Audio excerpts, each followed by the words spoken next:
republic for which it stands, one nation, under God, indivisible, with liberty and justice for all. Well, the third item on the agenda is a motion for the approval of tonight's agenda. This is Bob, so moved. Barb, second. We have seconded. We don't have to go through. We'll take a vote. Chris, aye. Ron, aye. Barb, aye. Bob, aye. We'll go on. Item number 4 and item number 5, we're going to put off till next meeting because we didn't get the minutes in our packets. And that's just life. And item number 6 on the agenda is a public hearing and discussion, Shoreline Management Ordinance, pages 1 through 26. And Ella, would you like to read the notice as published? Notice is hereby given that a public hearing will be held at the City of Columbus Planning Commission on August 17th, 2022 at 6:30 p.m. or as soon thereafter as parties may be heard. The hearing will be conducted in person and by interactive technology at the Columbus City Hall located at 16319 Kettle River Boulevard, Columbus, Minnesota, to consider a city code amendment updating the Shoreline Management Ordinance and development standards related to shoreland, thereby amending the chapters 7A and 7E of the City Code. A full copy of the proposed ordinance is available for review during regular business hours in the City Administrator's office at the address listed above or viewed on the city website. Members of the public interested in attending in person, monitoring the meetings, or who want more information should contact the city offices at 651-464-3120 or visit the city website at columbusmn.us. The hearing shall continue until all evidence and testimony has been received. Signed, Elizabeth Mersko, Zoning Administrator, submitted to the Forest Lakes Times on 7/25/22, published in the Forest Lakes Times and posted on 7/28/22. Thank you, Ella. I guess we'll just start with the city administrator. We just review this, and we did. And what do? Make a motion to approve it and move on? Or discussion? Mr. Chair and Planning Commission members, what you have before you is the Shoreline Ordinance, and this was as a result of our variance that we issued several years ago for St. Clair Lakes. And as a result of that variance, the DNR had an opportunity to look at our Shoreline Ordinance and indicated at the time that as part of the settlement agreement that we would amend our ordinance to further match the model ordinance that they already had out. We received this letter last year and indicated to them that we would work on it throughout the year, and we've had several meetings with them. And at this point, our attorney, Megan Rogers, did look at the model ordinance, drafted all the necessary required amendments to our ordinance to reflect the model ordinance. The DNR has reviewed it and reviewed it in all those areas to make sure that it met all of the requirements. And it's before you tonight to have public hearing and to answer any questions that you have. Okay, so we should have any questions from the commission to you then, Elizabeth, then go to opening it up to the public? Yes. Bob, do you have any questions for Elizabeth? I don't actually. I thought the due diligence required to get us to this point and the attorney's cross-referencing of the different documents associated with this, I think are very good. And at this time, I don't have any further questions or comments. Thank you. Barb? No, I read through it all, and to me, it just seems like the Minnesota rules are applying to a lot of this material, and that seems fine with me. Thank you. Chris? Yeah, I don't have anything to add. And I don't have anything either, so let's open it up for the public then. Anyone who has any interest in this matter and wants to present testimony as evidence on the issue, please acknowledge themselves by stating their name and address, after which you have the floor to speak. Is there anybody on Zoom? I can't see. Must be losing. Is there anybody out there that'd like to make a comment? Having no one coming forth, we'll close the public hearing and open up for discussion by the Planning Commission. You have anything to add, or Chris, or, No, I don't. and Barb? Nope, I have nothing. Bob?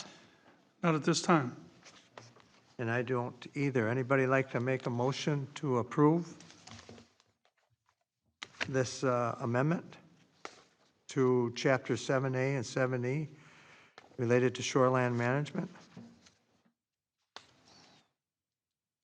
This is Chris. I'll make the motion to approve the city code amendment to Chapter 7A and 7E related to shoreland management as spelled out in all the documents. As presented. Yep, as presented. This is Barb, I'll second that. Having a motion on the floor, is any discussion, any questions? Hearing Chris, that- none. Ron, none. Barb, no. Bob, no. Well, start a vote. Chris? Chris, aye. Ron, aye. Barb, aye. Bob, aye. So passed. It'll go on now to the, I gather, to the city council next week. It will go to city council next, at the council meeting next Wednesday, yes. Great.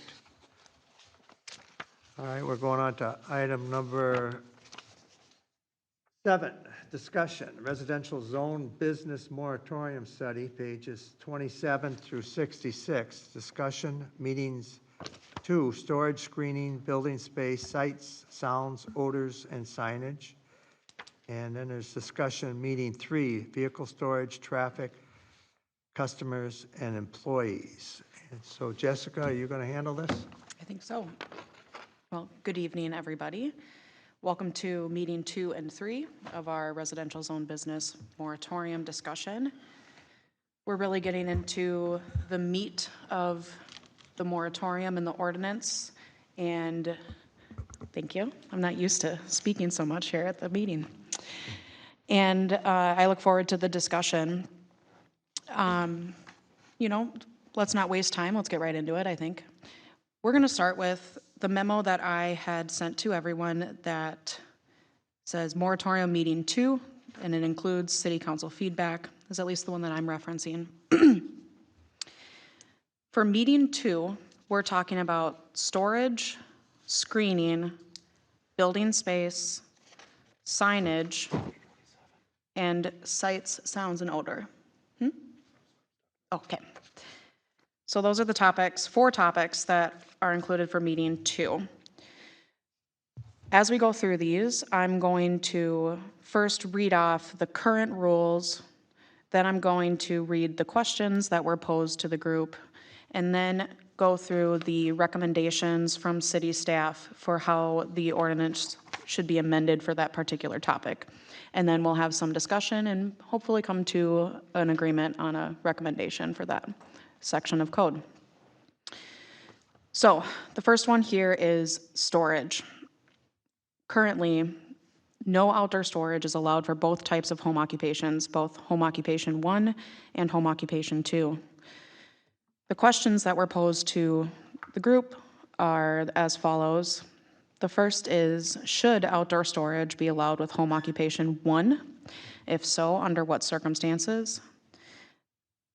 And 2, if we allow outdoor storage for home occupation 2, should there be a setback requirement from a neighboring dwelling? If so, what should the setback requirement be? Kind of between the lines in that question is whether outdoor storage should be allowed for home occupation 2. The recommendation from city staff is that we add an exception to the no outdoor storage rule for home occupations 2 if at least 80% of the outdoor storage area is completely screened with existing fencing or foliage from adjacent properties and the public right-of-way.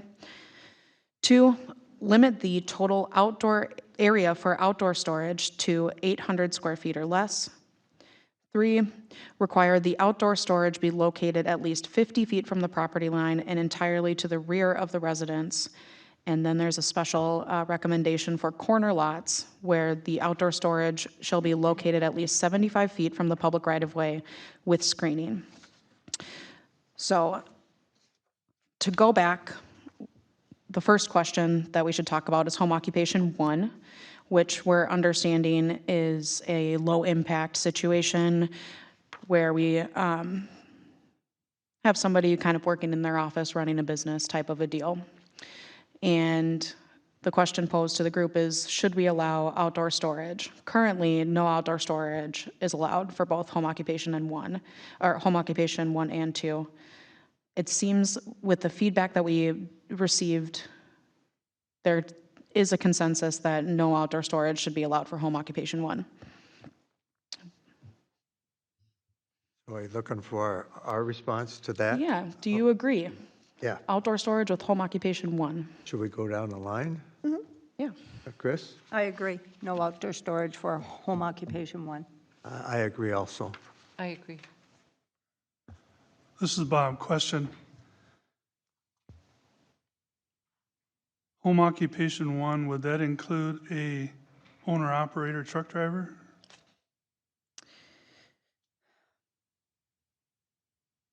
Let me read you maybe. That's in parking. Yeah. So parking and vehicle storage are part of meeting 3. So, Yep. but would a person who drives a truck for work and does all of their work in their dwelling unit fall under home occupation 1? And I think the answer to that question is if we allow outdoor storage for home occupation 2, that it would be considered home occupation 2 because they're storing their vehicle or parking their vehicle outside. And/or trailer. Right. So that would, if you're not allowing outdoor storage with home occupation 1, then it would not fall under that category, if that makes sense. This is Chris. Can I ask a question? I thought there was something that if that was your primary business vehicle, that you could store it there. I mean, is that different than using it? I mean, a home occupation 1 to me is you're working in your office in your house and not driving truck. But how does the city, because I thought there was something there. So Jessica and I had this conversation. This is Elizabeth. So I think it comes down to if that's the vehicle they use and they park it in the driveway because that's where they park their vehicles, would you consider that parking their vehicle? Or are you considering it storage? Because there are some people who don't want to, and there are some neighborhoods that have rules against, parking your vehicle because they don't want that advertising. They don't want that kind of vehicle being parked. So that discussion, is one that we've had. There are plenty of people that get to bring their vehicle home. And you'll see a Midco truck or a Connexus truck or something of that nature in the driveway. They don't necessarily work from their home. They just bring their vehicle home. And when you look at an over-the-road truck driver, he may not work from his home. He just might be an over-the-road truck driver, and that's where he parks. So I'm not sure where you all want to land with that, but I've been, when people have asked, I've said to them, if it's parked in the driveway, that's where they park their vehicle, and if that's their vehicle that they use every day to go to work, then it's parking. But I realize some people will be like, no, it's storage, and it's a tractor trailer, and it shouldn't be in the driveway in a residential area. You know what I mean? I don't know that there's a right or wrong answer, but there are plenty of people here in Columbus that bring either their rig or their rig and a trailer home, especially on a Friday. I kind of agree with you, Elizabeth, that just because they're parking there, what about the people that work in the cities and drive a car? They go to work, they come back and they park their car. I mean, are we going to start, to me, it's just parking. There's no job going on inside the occupation. I mean, you're right, there's like auto glass, I think we got 2 or 3 of those people living in the city. The red auto glass trucks, they don't do the work at the house, they leave. So, and they're just parking the vehicle there. It's a good question, though. Yeah, and I think that we'll get into that conversation when we get to the meeting 3 section where we talk about parking versus storage. And right now, the recommendation is that parking is that you're keeping your car there for up to a week. And then storage is if it's gonna be there for longer than a week, then it's storage. And so there are some people that drive truck in Columbus, for example, that only drive a couple months out of the year. So then the rest of the year, the vehicle sits. And that would be considered storage. And that would fall under this outdoor storage definition that we're currently talking about. So in the current section where we're talking storage, I'm thinking more like business equipment, pallets, you know, whatever. If you're a swimming pool company, then pipes and stuff like that.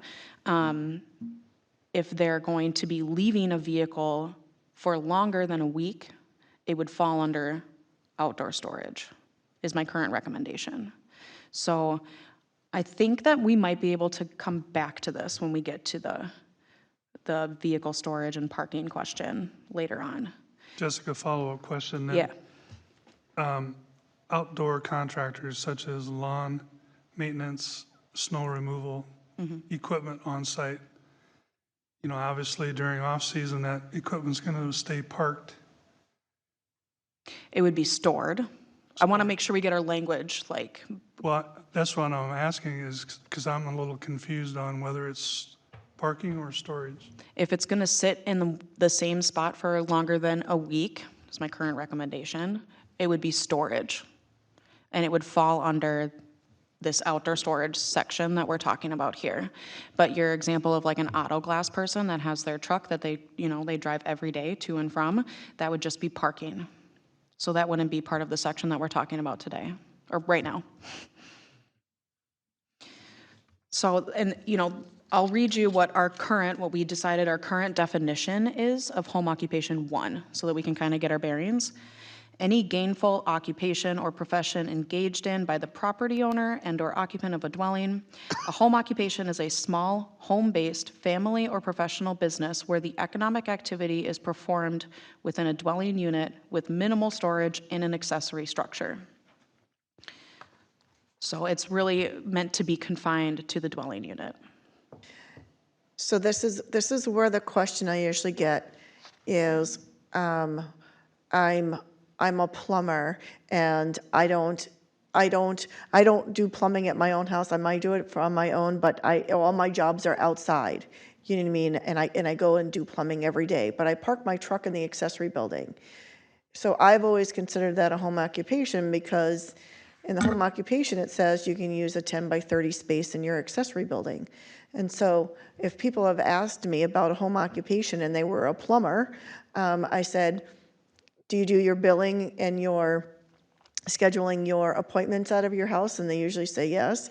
And I say, well, then you are required then to park your truck, you know what I mean, in an accessory building. Now, you could say they could park it in the driveway, but I've usually told them that it has to be in an accessory building because it was part of the home occupation, and currently that's what it says. So any of your trades, if that was the circumstance, I've always told them that that was a home occupation. And basically a 10 by 30 is a parking space.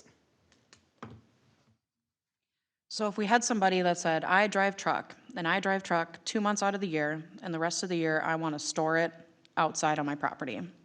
Well, then it's not, we would say, you're not a home occupation 1, you're going to be a home occupation 2, because we potentially only allow outdoor storage for home occupation 2. Therefore, different requirements kick in then. You can only be on 5 acres or more, which we talked about at a previous meeting, and you can only be in the rural residential district, can't be in the mixed use district. So, I just want to lay it all out, because then the home occupation 2 would also require an IUP, that whole process. So It's not that it wouldn't be allowed, it's just that you wouldn't be a home occupation 1, then you're going to be a home occupation 2, and there's a lot of other conditions and requirements that come with that.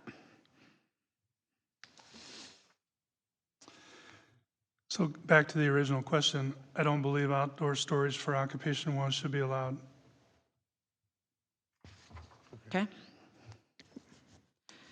All right, so then the next question is when we get up to that level of home occupation 2, which again is only on 5 acres or more, is only in the rural residential district, should we allow outdoor storage?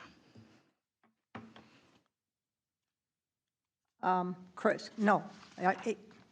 I still go by the thinking in a rural residential area, anybody doing, it should be invisible. And outdoor storage to me is not invisible. So that's kind of where I'm standing. Yeah, well, I agree with Chris on that one. I agree, but I think if you have a vehicle or something, you should have to build an accessory building to contain that. I think that should almost be a condition of occupation 2, is that you have to have some kind of a building to store whatever you've got, you know, so it's clean looking and not junky looking, because it's hard to, you know, especially some of these bigger businesses, none of that stuff looks very pleasant. If you look out your window, it's equipment, you know, and in a residential area, you shouldn't have to look at that.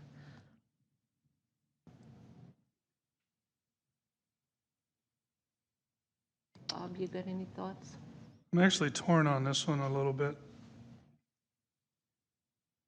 To me, if you're home occupation 2, it's a larger type of business. It's probably more seasonal. It's probably more outside of the home type of occupation, more like an interim permit. But I'll agree with the rest of the panel and say that no outdoor storage should be allowed for occupation 2, although I'm torn on it. I could go either way. So I'm gonna throw a wrench in here and just see what you guys think. So the recommendation that came from staff was that if you can screen it, 80%, we'd allow a certain amount of square footage to be dedicated to outdoor storage. That's one way to kind of regulate this, right, is by screening. You could also regulate it through acreage. So some ordinances will say 5 to 10 acres, no outdoor storage. 10 to 15 acres, you can have 100 square feet of outdoor storage. You know, 15 acres or more, you can have 800 square feet of outdoor storage. I just want to throw that out there as a possibility, because when I've been dealing with these residential zone businesses, I think the hardest thing for people is figuring out how to get all of their stuff in their accessory building. And that's on the one side, and then on the other side, the biggest complaint that I get is they're storing their stuff outside, and it's not nice to look at. And I thought residential zone businesses were supposed to be invisible. And that is what our code says currently.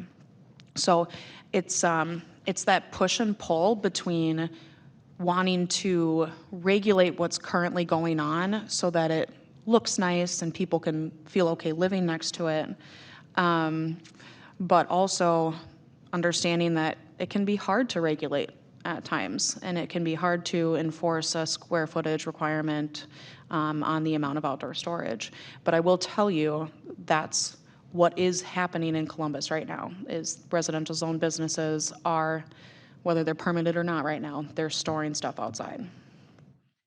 Could I ask a question? Yeah. Is it possible, rather than having just a standard idea like this, if you could attach it to the IUP, because they're all going to have an IUP? So is there a wording that you could put your conditions will be regulated by the IUP, so that it isn't so Yeah, cut and dry. Yeah. Yeah. Right. I think that there is room to do that.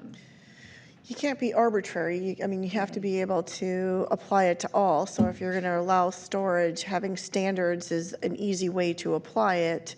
I do think there has to be criteria. If you're going to allow outdoor storage at all, not in a wetland, you have to show the screening. I mean, really, really tying it down so that, as Chris indicated earlier, it's truly invisible, like you don't know it's there, and if it's not, even if you said 100% screen, I think that's even, what I mean, it's reasonable, because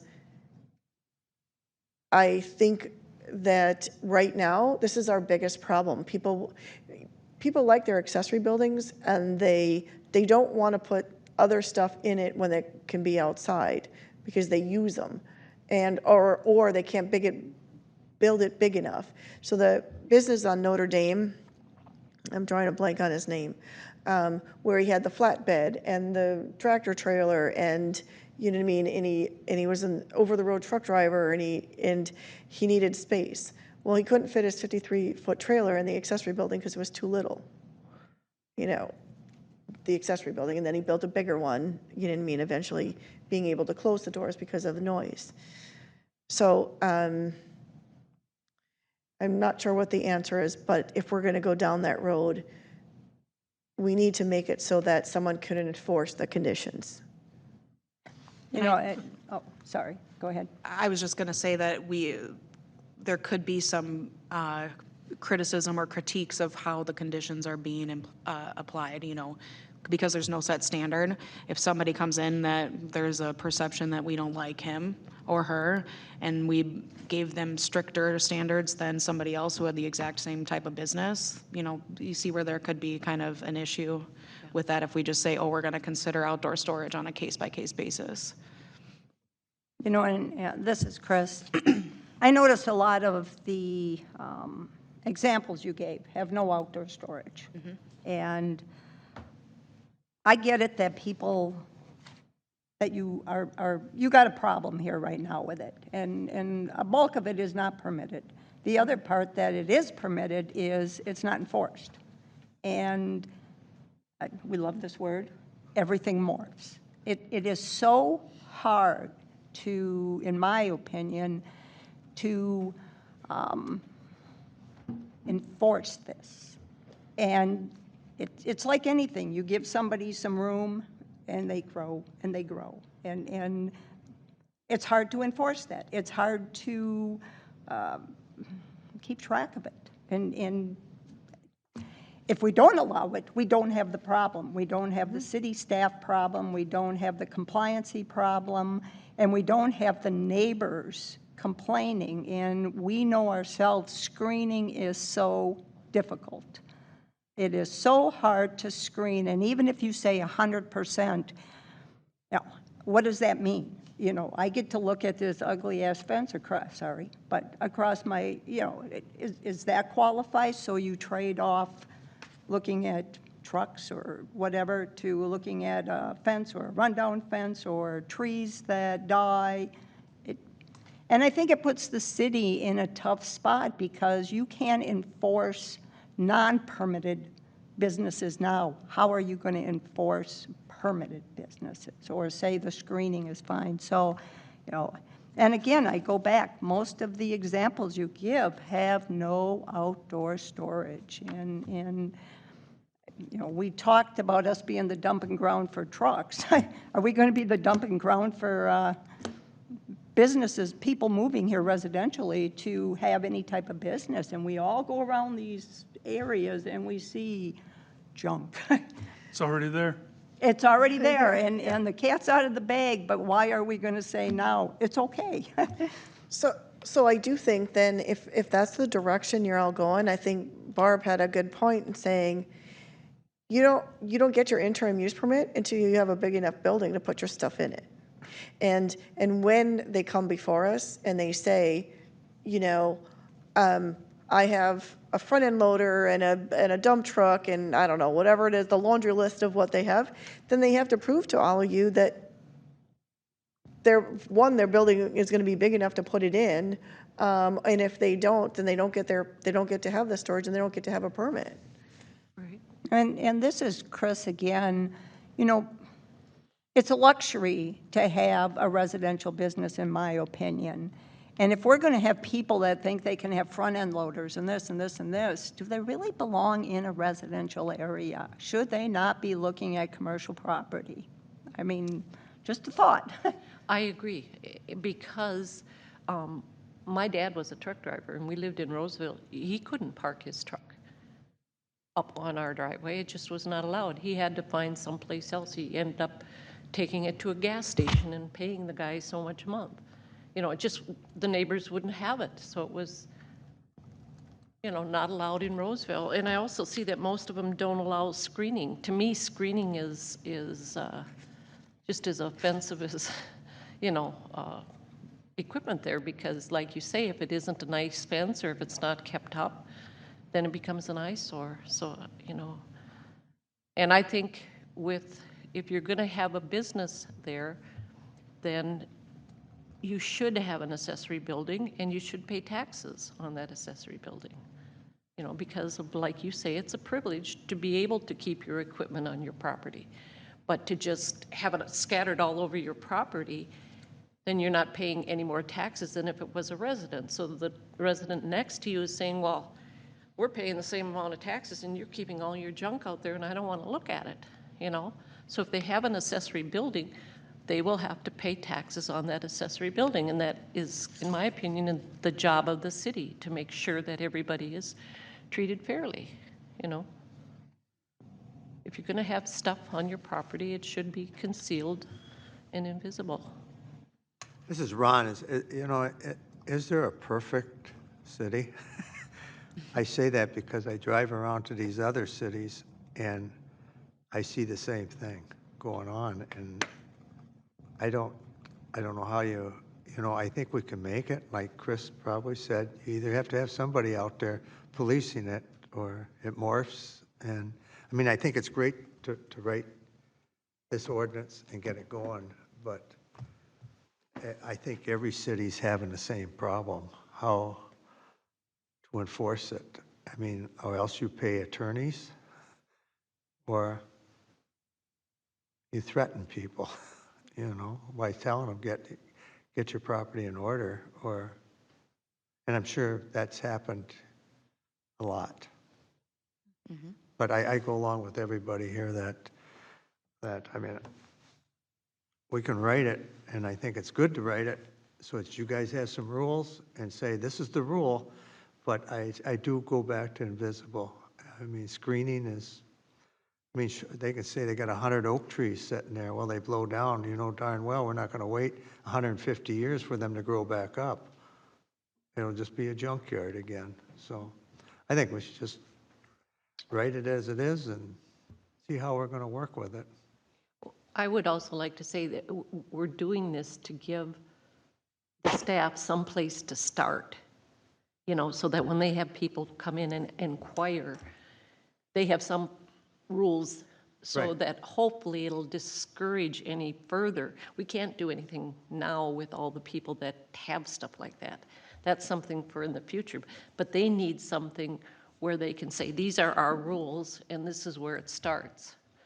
And the other people are grandfathered in, just like anywhere, like, I don't know, are they Aggregate. I don't know, are grandfathered? they? I got to ask No. that. aren't they? No, junkyards aren't grandfathered in, are they? Well, and what stops, this is Chris again, there's a lot of people that never check to see what the ordinances are in any community. Yeah. And people move in and they, it's not just Columbus, people think they can do what they want on their property. Yeah. And they don't come up and check with you, not everybody. Some people do, or a complaint is made and then you react to it. But the bulk of people just move in and say, okay, I'm going to start this up. And it's just the way it is. Yeah. So the grandfather part, how do you grandfather it? Because it's ongoing. Grandfathering is a great term, but there's, inherently, people have legal nonconforming rights, and that's when you have a legally established business. You went through the permitting process, you did everything right, and rules change or guidelines change, but you have an inherent right to exist in your current status for as long as you have that business under the old terms. So I know we talked about this. I know we talked about businesses that were not what I would call legally established, meaning going through the permit process. And how we were going to address that, I don't know if we came to a conclusion, but inherently, there isn't really what I would call a grandfathering right, unless you can prove you established your business in the 50s and 60s. There's only 2 or 3 that I know that are like that, where there wasn't a permitting process at that time. Now, while I say that, it doesn't mean that your business can grow and grow. When you have a legal non-conforming business, it's supposed to be staying status quo. When you expand the footprint, then you're supposed to go and get a permit and come into compliance. And where we saw this was Muddy Paws. Muddy Paws building is a legal non-conforming building. It was built to the design standard of that time. And so inherently, they had legal non-conforming rights in the structure, not necessarily in the use. So they had to come in and they had to meet the parking requirements and they had to hook up to the utilities and such. But we didn't make them put a brick building and take the whole building down and say, oh, no, now you're masonry. So it's a limited area, and there is some latitude there that all of you will have to, decide what you think is appropriate. What we did with houses on Lake Drive in the CI district, houses are a legal non-conforming use on Lake Drive. And inherently with that label, you can't expand the footprint. You have to get a variance. And so we made a little carve out that you can have an accessory building, and that was a permitted use. That's the only exception on Lake Drive for a home. You can build an accessory building, but you have to come in for a variance if you're going to expand your house, because it's a legal non-conforming structure. So we do have that built in the city, but the grandfathering concept, we'll have to talk about how to address those. And am I understanding correctly then for for example, the houses on Lake Drive, the not expanding your footprint, all of that stuff was created by the council? That was like a decision that they made when the rezoning happened. They said, here, what are we gonna do with the existing residential lots? And they decided we can keep the residential use, but they can't expand the footprint. That was a council decision or a city decision. That's not like a legal requirement. It was a city decision to make them legal non-conforming, meaning no longer permitted use, but then to allow them like an accessory building, to allow them to do a little bit more than they would have been able to do. So I'm guessing we may have the same latitude with this, that, oh, what do we do with the existing businesses? It's kind of our choice, city's choice. Yeah. This was a comment that I sent in, but I don't see it here, so I just want to say it out loud. So one of the things that I had struggled with as I went through these questions is new businesses, new applications versus existing. And I kept muddying up the water in my head when I think back to the existing. So when I answered these questions, I only thought about not the ones that live here right now, whether they're conforming or non-conforming. I only thought about a brand new person coming in and saying, I want to establish X business. That's how I answered these questions, and to the point that everybody's already made. We'll have to figure out, and that will be probably another session. What do we do with the people who are already here? The ones that are legally conforming, and the ones that are existing without a permit and aren't legal, and what do we do about them? And that's a topic for another day, but I just thought I'd throw that out there because it helped me answer these questions and not keep going back and forth and being kind of confused by the inherent sort of unfairness of somebody who's doing it right. It's a good point. If we look at it that way, we can probably move quicker. Yeah, let's just think of this as new applicants or, people coming in for home occupation 1. And at the permitting or process meeting that I have slated for, I think it might be meeting 5, we'll talk about that. And how you all want to handle current businesses. Well, Jessica, I crossed off screening. So it sounds like there is a consensus that we don't want to allow outdoor storage for home occupation 2. Correct. Correct. Correct. Okay. So that crosses off our screening questions. Yeah, so we can move on right past that. To building space.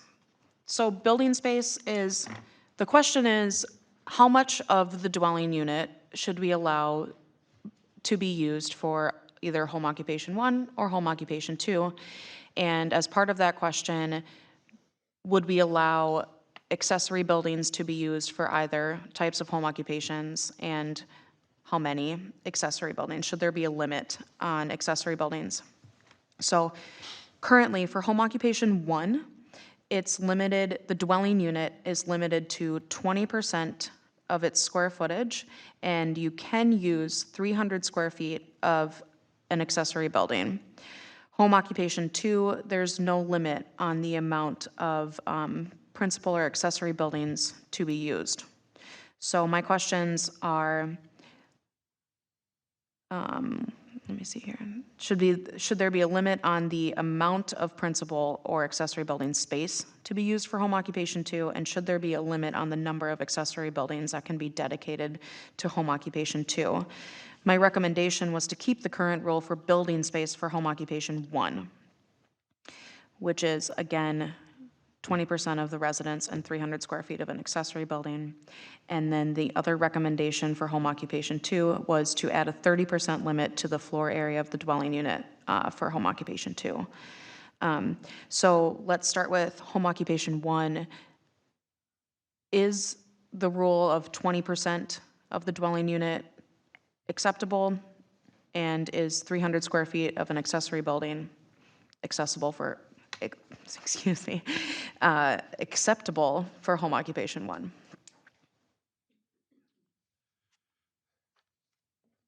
And 300 square feet is about a parking space, right? Yeah. A parking space is basically, 22, 24 by 22. It depends on what, you got a truck or a van, or it depends on your size of your vehicle.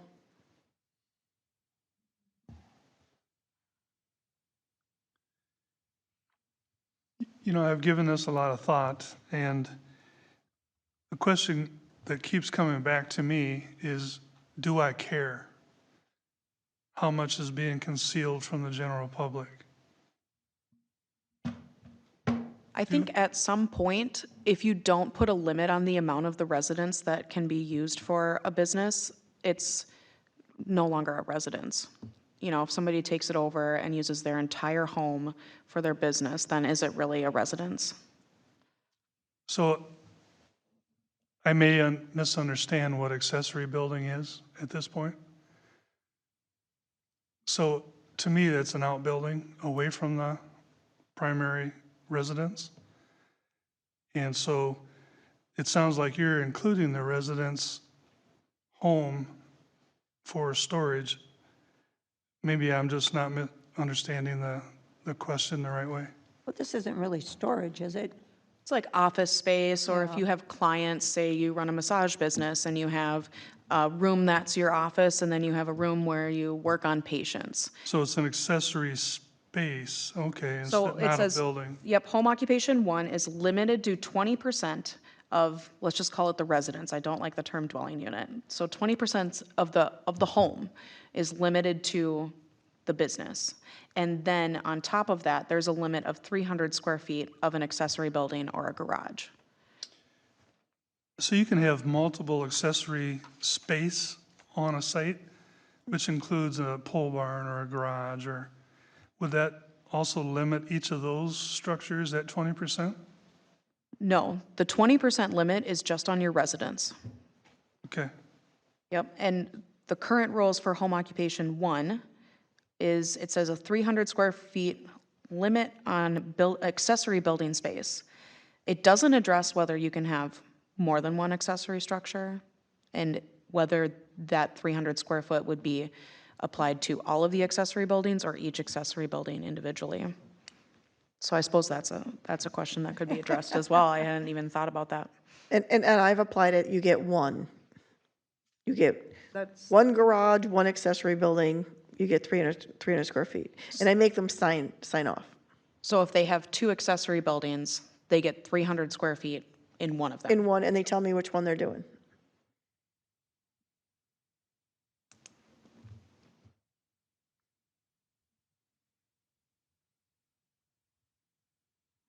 Any questions, or should we just vote on it?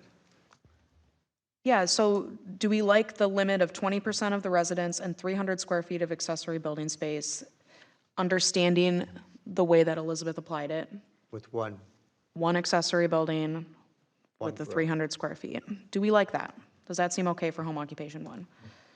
You know, I to me mean, it I'm does. fine with it. Yeah, I am too. Yeah, I am too.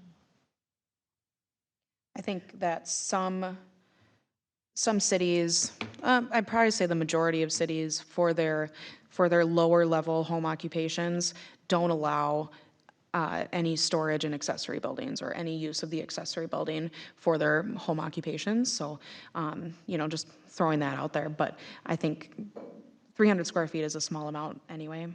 But part of what was talked about earlier, and I get with storage and vehicle and everything, was that could be used to store their vehicle.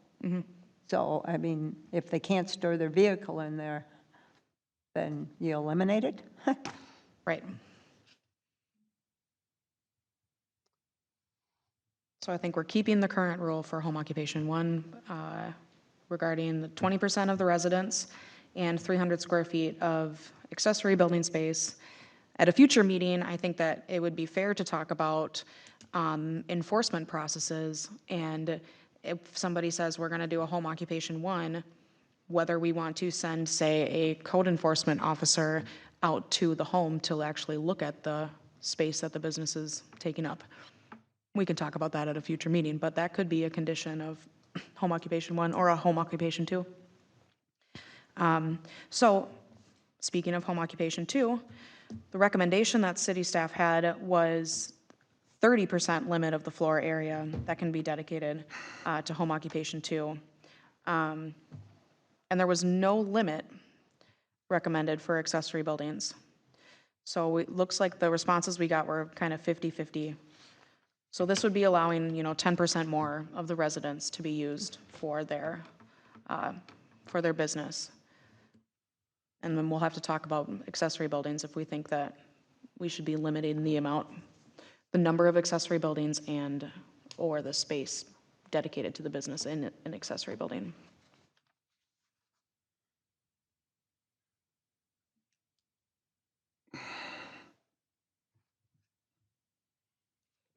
This is Chris, I put agreed, but I see some of the comments from council, and like you say, it's kind of 50-50 for the people that responded, and we still need the rest of the planning commission. So It's hard. it is hard. It's like that 10% difference, does it make that big a difference? And why, are you saying 20% and Janet, yes. Can she answer? I'd appreciate it. Would you mind sitting at the table with the microphone? Sorry. Thank you.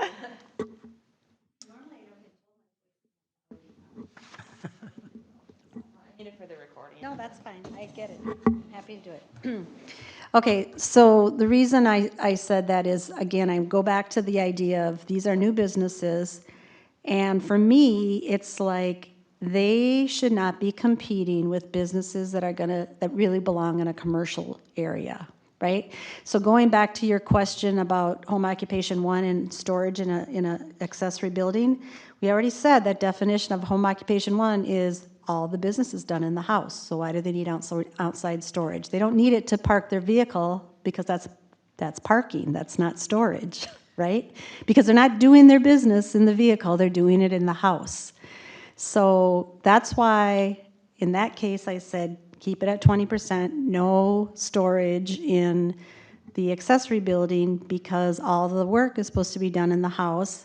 And my point was trying to allow people to use their property, but not be competing unfairly with businesses that are paying the commercial taxes. So then getting to your question about why 20%, 30%, for the same reason. Nope, It's I get like, that. so that was my thinking. To put it in perspective, though, as an example, 1,000 square foot house on one level. 20% of that is a room 12 and a half by 12 and a half. You know, so to run your business out of 200 square feet in a house that has 1,000 square foot base seems a little tight. I think if you were a home occupation too, probably true, but again, I don't think so. Well, first of all, I don't know that there's that many 1,000 square foot houses in Columbus. There's probably some, but, you know, the houses here are pretty big. But it's a home occupation one. It's all supposed to be done, you know, so it's, to me, it's the guy running his insurance business. It's, you know, somebody doing billing for schools or billing for hospitals or, you know, things like that. So I really have struggled with allowing people to set up businesses in their homes that put them at an unfair advantage to the ones that are paying the commercial taxes and operating. So I'm just trying to keep it narrow for that reason.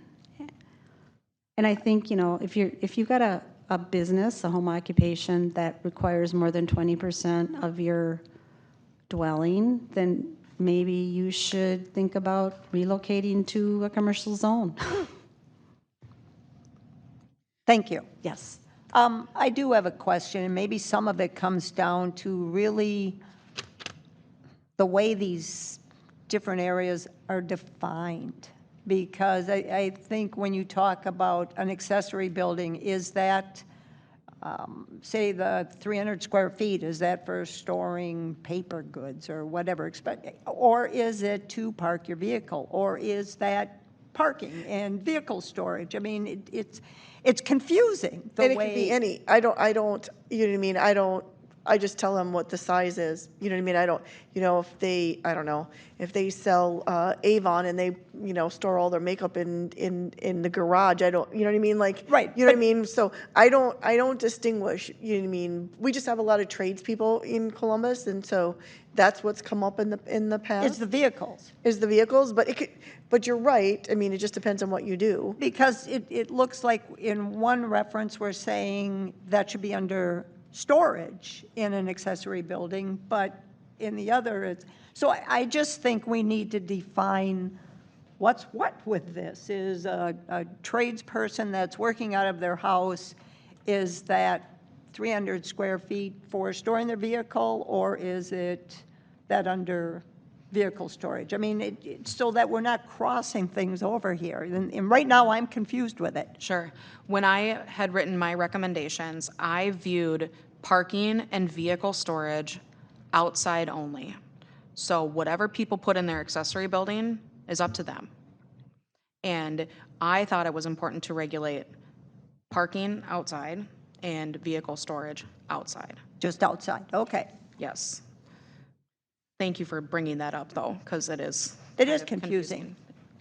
But So- for, you know, for example, if we say you can only park 4 vehicles outside, then for a home occupation 2, for example, you can park 4 vehicles outside, then they know that they have an accessory building that they can use. So say they have 6 vehicles total, then they can choose to use that accessory building space for those 2 vehicles so that they can comply with the 4 vehicle parking requirement. Or they can choose to store makeup in their accessory building. Well, one thing I would like to add, and I agree that we don't want to make it unfair for, if people want to run a business and they want a bigger footprint, they should be in a commercial area. I mean, I 100% agree with that. I'm going to throw a wrench in your discussion, because just today, I had a proposal. And the proposal was, I work at home, and I don't want my office in my house. I want my office in my accessory building because my house is too noisy to work. And I want to put my office in there, and I want to have a kitchen, and I want to have a bathroom because I work from home.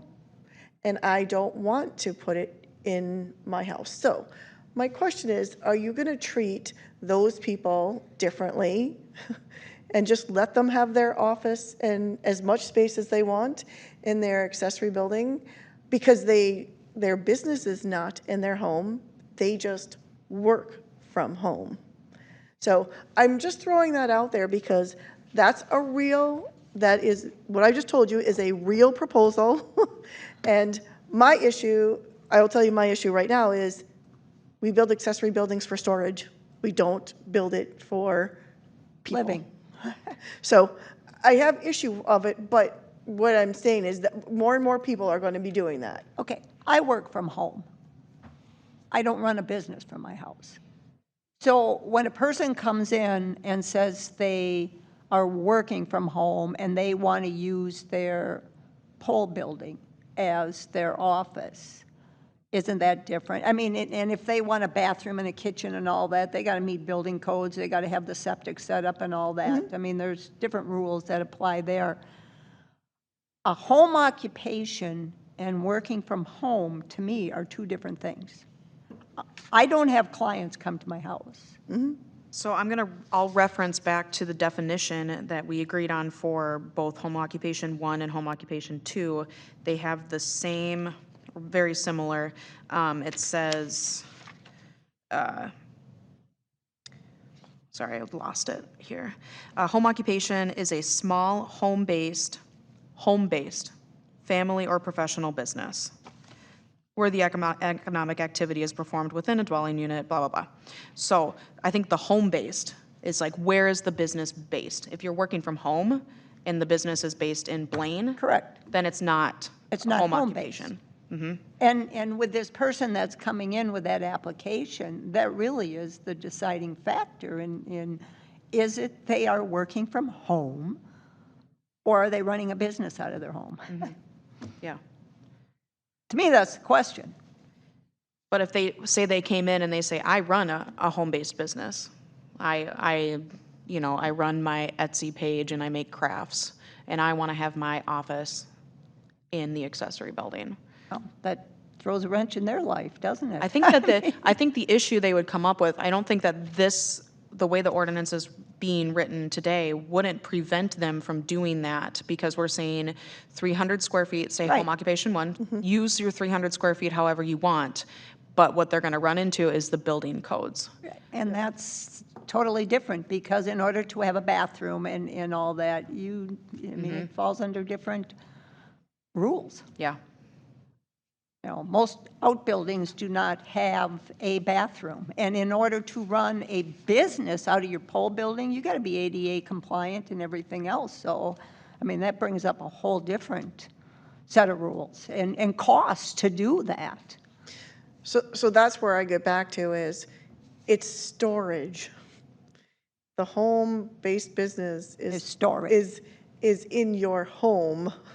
And the accessory building is used for storage, not employees, not, because an accessory building in the residential area is built for a storage occupancy, not a people occupancy. Okay, I see what you're saying, because the code right now just says that the use of the accessory building, the use of the dwelling unit, it doesn't say what type of use, storage or office, etc. So I think we could put into the home occupation 1 ordinance that, where does it say? No more than 300 square feet of any garage or accessory building shall be used for storage of items related to home occupation 1. And that would prevent somebody from spending X number of dollars to fix up their accessory building and have an office in it, because they're not allowed to do that because the accessory building or garage is only to be used for storage. Does that make sense? It does, but, you know, If that's what you want to do. if that's what you choose. I agree with that. I do,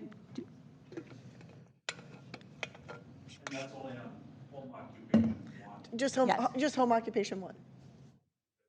yeah, no, I agree with that too, and I like the addition of storage.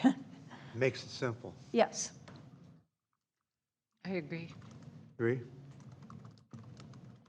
yes. We're Home killing it. occupation. So then, let's move on to home occupation 2 then. I think we're in agreement, we're gonna keep the 20% of the residence and 300 square feet of one accessory building to be used for storage of items related to the home occupation only. Home occupation 2, the recommendation was to increase the amount of the residence that they can use to 300, or 30% of the square footage. And a question that was posed to the group is, should there be a limit on the number of accessory buildings that can be dedicated to a home occupation 2? Right now, there's not a limit on the number of accessory buildings that can be used, nor the amount of an accessory building that can be used in terms of square footage.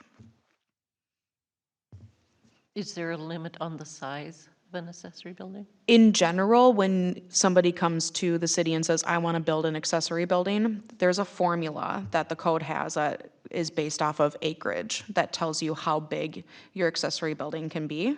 And that, how big your one accessory building can be, or how big all of your accessory buildings combined, how much that space that can take up. So people coming in for this, for a home occupation 2 permit would have to abide by those accessory building rules. And I think they should also abide by the use of the building. They should, if you're going to have people in the building, then you should meet the codes for having people in the building. Do you mean having people in the building in terms of customers coming and going, or do you mean like working in the building? Either Right. or. If you're going to allow employees, or you're going to allow a different use other than storage, you should be required then to meet the building codes for whatever that use is. 100% agree. But back to the question too, you know, I think limiting it to one accessory building, if they have multiple buildings on their site, or the one, if they choose to build the big one that they can build. So that's my opinion, instead of having multiple places that they, again, to me, the reason is even though they could build one big building and use it, I get that. But if all of a sudden you got all these different structures, then go into a commercial area and set up your shop.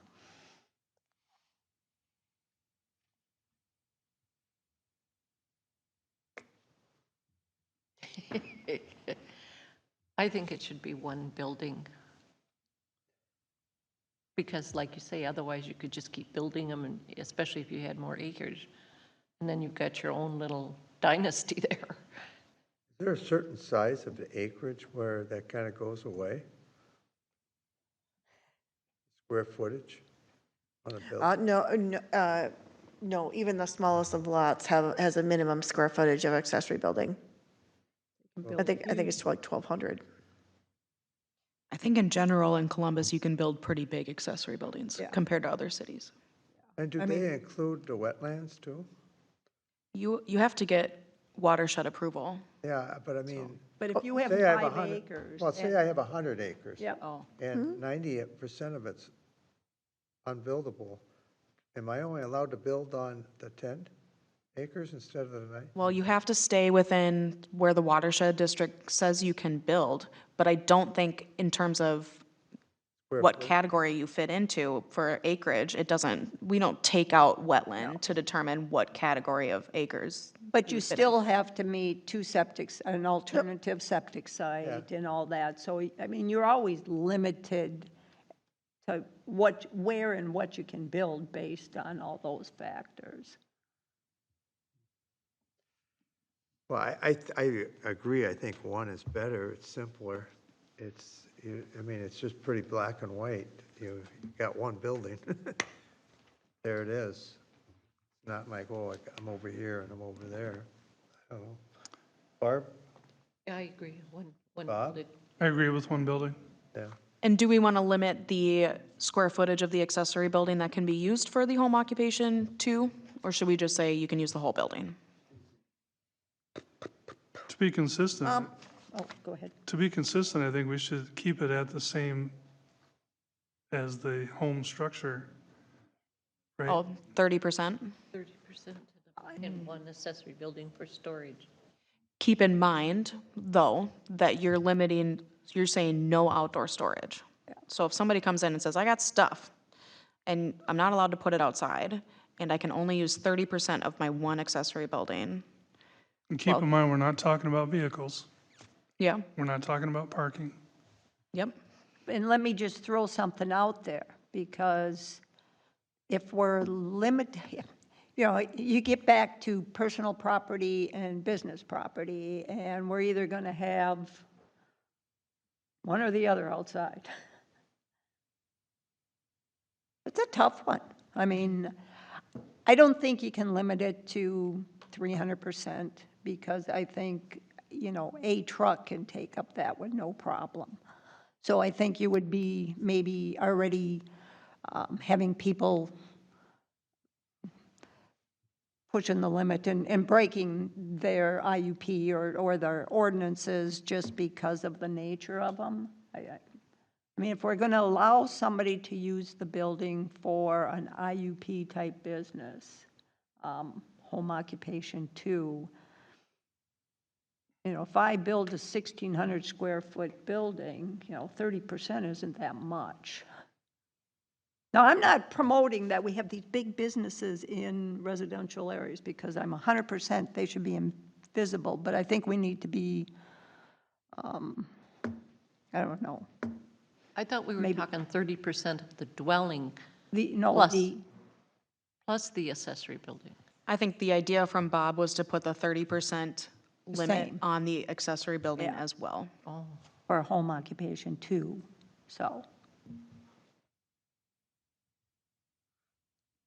Well, I just look at it, 30% of something that's not there, that you don't know about. It could be a 10 by 10 building, and the poor people got 3 feet, That's true. to put it there, where you got the guy that's got 100 foot by 100 foot. I mean, he's got a lot more room.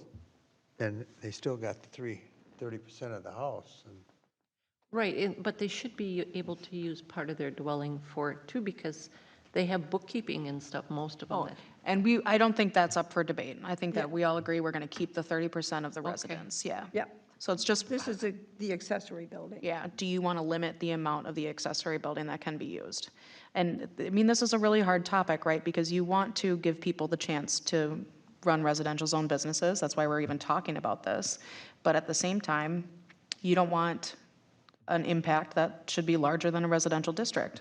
You could take a really hard line and say, nope, 30%, or no accessory buildings, and that's too bad. We're in a residential district. Or we can recognize that people want to do that with their land, and we want to give them an opportunity. well, I think I go back to what Chris is saying, that, really don't want businesses in residential areas if they're running a business. I mean, there's something different about a hairdresser or a dog groomer compared to someone making widgets. And I don't know if you put a limit on it or not. On a home, I just look at the square footage. Can you say something like 30% of the house and twice that limit in an accessory building? You could do, I mean, I'm talking about the square footage. So they got a house that's 1,700 square feet. You take 30% of that, you can't have in your accessory building more than double what you got in a house. anything is on the table. Sure, Yeah. do that. Well, I don't know. This reminds me of a college exam where they ask the same question 4 different ways. Yeah. Oh, yeah? Respond to it. Yep. That's a good idea. Yeah. I don't know where to go. Yeah. Why don't we go to the first question? Do they have no accessory buildings? That's it? No, no use of accessory buildings for a home occupation too? So then really all they can use is their home at 30%. 30%. Well, let's just get that off the table. What's your view on that, Chris? Then I think you just say no residential zone businesses or no home occupation too. Yeah, no, Because two. I think I think it's, if you're limiting them that much, then I think you should just do away with allowing them, Okay. personally. So what's yours, Barb? I think you need to allow them to have an accessory building. Okay, so now, Bob? I think they need an accessory building, but limited space. Okay, so now let's figure the space. So I just threw one out there, double the space they have, the 30% of the house. So if they have a gigantic house, Well, do we want to base it on the house or the accessory building? well, The one. yeah, but then again, you go 100-foot by 100-foot whole building, 30% of that's a lot larger than 10 feet by 10 feet. So you're kind of throwing the people into a wrench there. That's why I was thinking, well, if you had some combination, if you allowed 30% of the house and you got a small house, you're probably sitting on a small acreage or something like that, so it might start go hand in hand.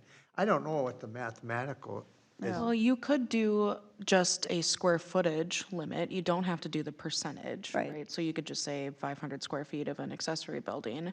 I think it's true to say that there are a number of properties that they have a pretty small house and a really big accessory building. Yep. So in that scenario, you'd be limiting their really big accessory building to a small area because their house is small. Yeah, I don't think it should be connected to the size of the house, because some of these houses were built in the 60s and 70s, and most people built small homes, ramblers and stuff. And if they got a business that requires bigger equipment, that seems kind of unfair just because they're living in a small house. And I'd like to just throw something out there. For one thing is, how are you going to police this? I mean, are you setting yourself up to fail to begin with because you're going to say, okay, you can use 40% of an accessory building? How the heck do you know? And are you ever going to take the time to check it? And as long as they have their stuff in the accessory building, for the most part, you're not going to get complaints. So the compliancy part of it kind of, to me, goes hand in hand, that whatever we do, you can set the rule, but you can't enforce it. It's hard. I think it comes down to what type of businesses are you going to Yep. allow?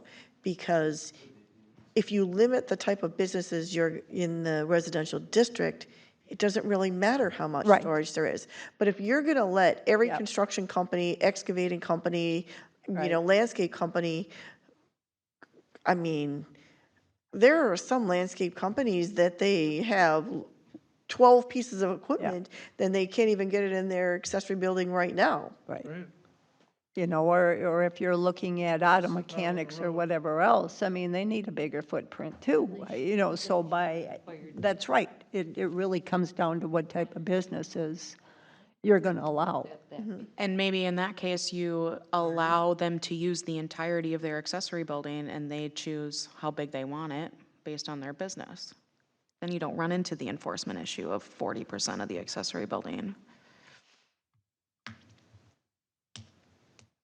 I don't know, you get small houses and gigantic pole barns with businesses. The mayor, do you have a question? All right, a comment. So this is for new people who come, look in the yellow pages, find Columbus and say, what can we do there?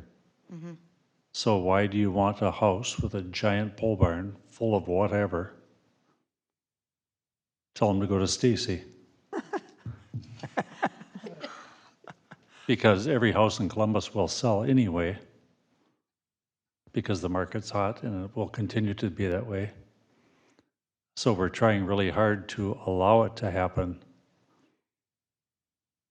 Is that the vision for the future for Columbus? I don't mean to be a crabby old guy, but, you know, I think as, you know, what was brought up is what type of businesses are going to be allowed as home business too is really one of the key questions. And it goes back to, then that kind of decides the footprint that you really can operate under. I mean, if we say it's okay to set up landscape businesses or excavating or multitude of businesses, that opens it up that you need a bigger footprint. And is that what we really want? And I don't, because I think it's too hard to enforce, and I think it brings problems. And it brings noise, and it brings trucking and everything else sometimes that we're trying to get away from. So then it goes back to, do we just say no businesses? I mean, Would they burn the building?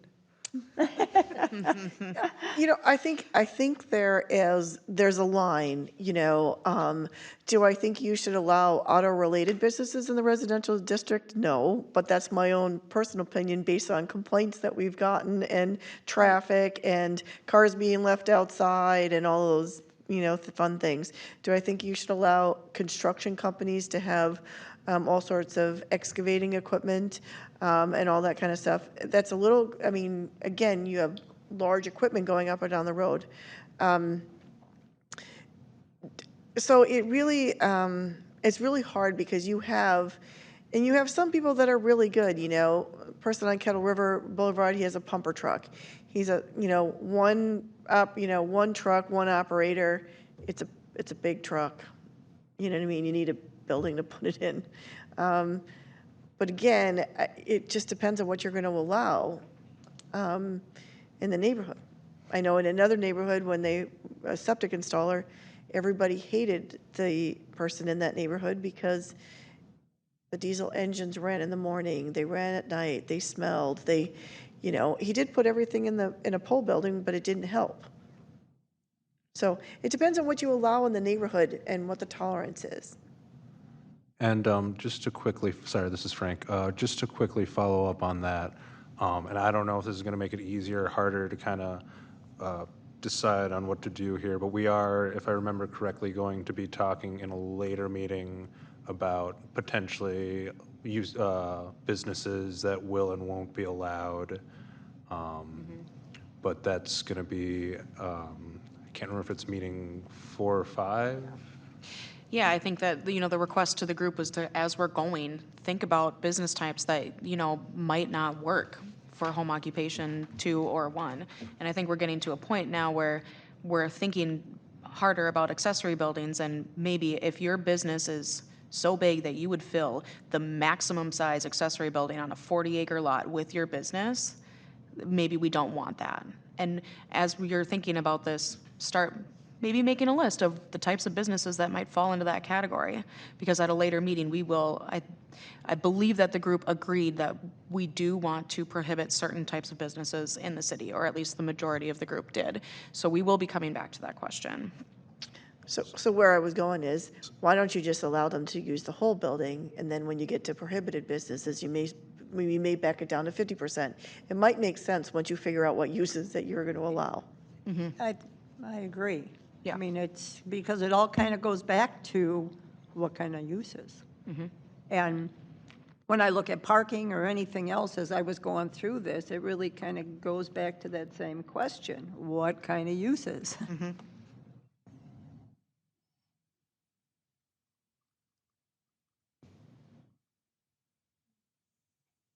Shaking your head back there.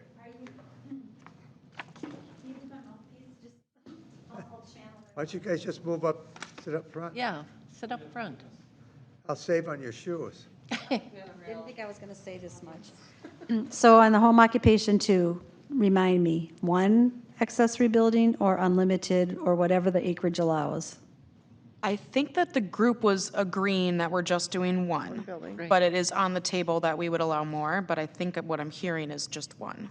Just one, but then it was what percentage of that Okay. Square accessory footage, building would be allowed. Okay. Because we've decided one building is what we want. So let's push out that percentage for a future workshop and just, at this point, say one building. Yeah. Yep. Because maybe the concern about businesses that take up a huge accessory building will be taken care of with our list of prohibited business Correct. types. And my second question is an attached garage an accessory building? No. Part of the Well, let me see.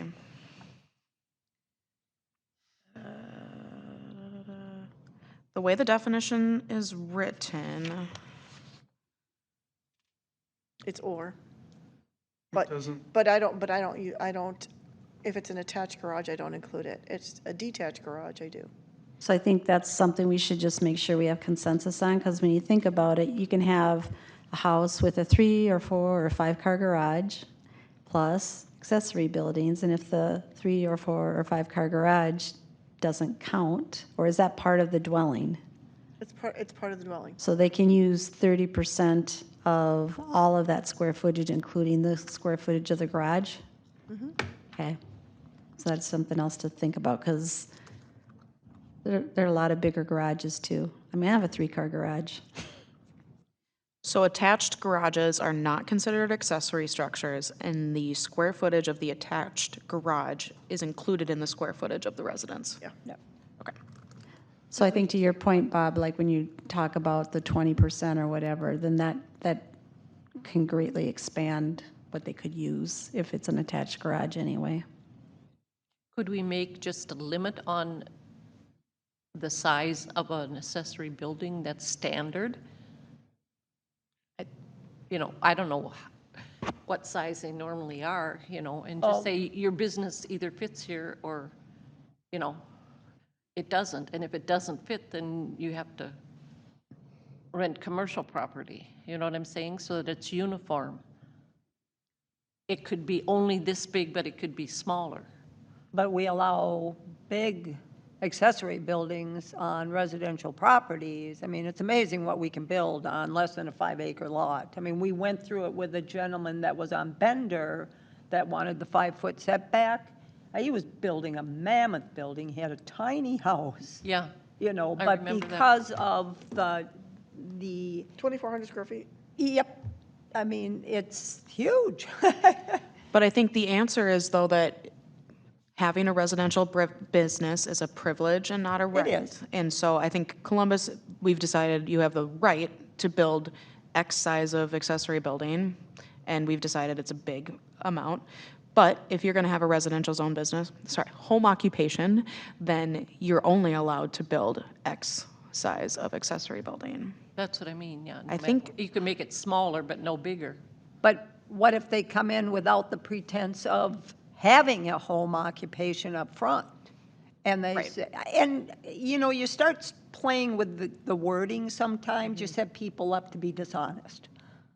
I'm sorry, if I was to examine the codes and I'd say, okay, well, if I go in there and say I'm going to have a business, I'm limited to this size building, but if I don't bring it up right now, what are you going to do down the road? Say that I knew that coming into it? You don't know. You can't say that. So, I don't think we can go there, but I think you could limit the square footage that you allow them to use. Then, yes, I do think you would want to do that.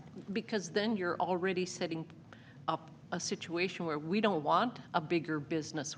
We want a Right. business that fits in this size, one accessory building no larger than this size.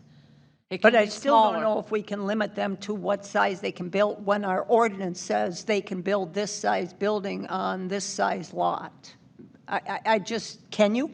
Thank you. No, because the ordinance allows them by acreage and formula to build an X building. And most people fill it up. And the whole point of allowing that square footage was because we didn't want all the stuff, the fish house and all the other stuff stored outside. And so theory was if you allow bigger accessory buildings, stuff would go inside the building and not outside the building. But that's living. just living. If you've got a pontoon or whatever, that's residential. But if you're talking about a business, can't you put other conditions on that as far as storage? I don't think you can because you're in a residential. I think you can put the limit that you can only use a certain percentage of the maximum allowable accessory building size as a as a home business too. But I don't know legally how you can say you can't build that building unless you change the ordinance that says this is all that's allowed as an accessory building. You would never be able to enforce that. You would not, I mean, I think that would be really hard. But the percentage, even that I think is hard to enforce, but it's something you could work with and say that it can only be this much of it. I get where you're going. Well, because you're trying to make it uniform for everyone. And if one guy can build a really huge building and the neighbor next door doesn't have as much acreage and he's restricted by his, that isn't But that's uniform. the city ordinance. I mean, and unless we change, I think they changed the size of the building, because when we built ours, if you were under 1,600 square feet was it. And I mean, we could really max it out now, but my whole property would be pole building. I mean, And to your point, Barb, I think you could say, this is what you could say. If you have a home occupation 2, no more than 1,200 square foot can be for the business. Cut and Right. dry, that's it. Yep. So if you build up a 1,200 square foot building, and you know what I mean, that's all you're gonna do. If you have 1,600 feet, it doesn't matter. Only 1,200 square feet is gonna be for the business. End of story, done. And that's pretty, I will say, that is a standard, you know what I mean, we see a lot of those. 1,200 square feet. I don't know if it's the dimension, sale, price, whatever, we see a lot of those. And then when that one gets filled up, they build another one that size. No, I agree. I just don't know how you enforce or tell them that you can build this much per acreage, but you can only build this if you're going to have a home business too, home occupation too. So, It would go back to the square footage Chair. limitation then. yep. But couldn't that be controlled, Elizabeth, by your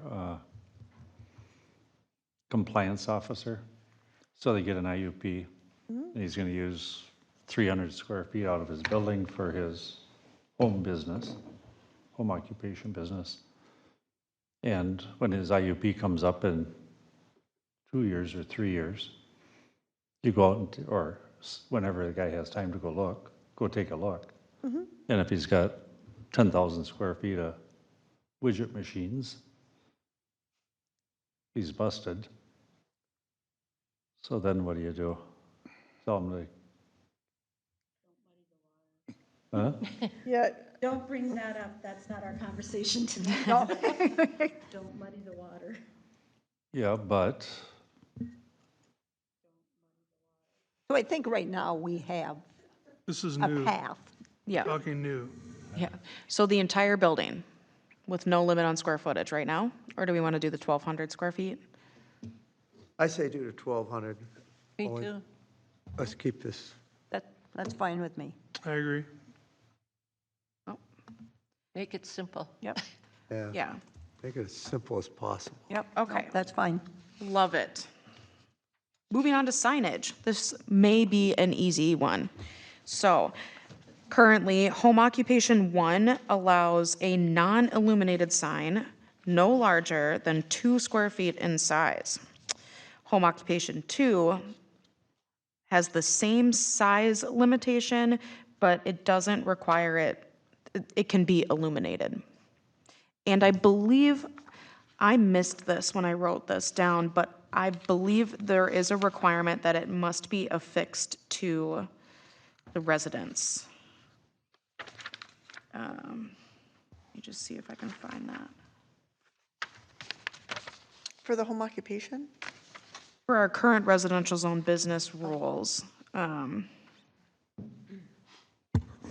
yeah, it says there shall be no change in the outside appearance of the building other than one sign not not exceeding 2 square feet in area, mounted flat against the wall of the principal building.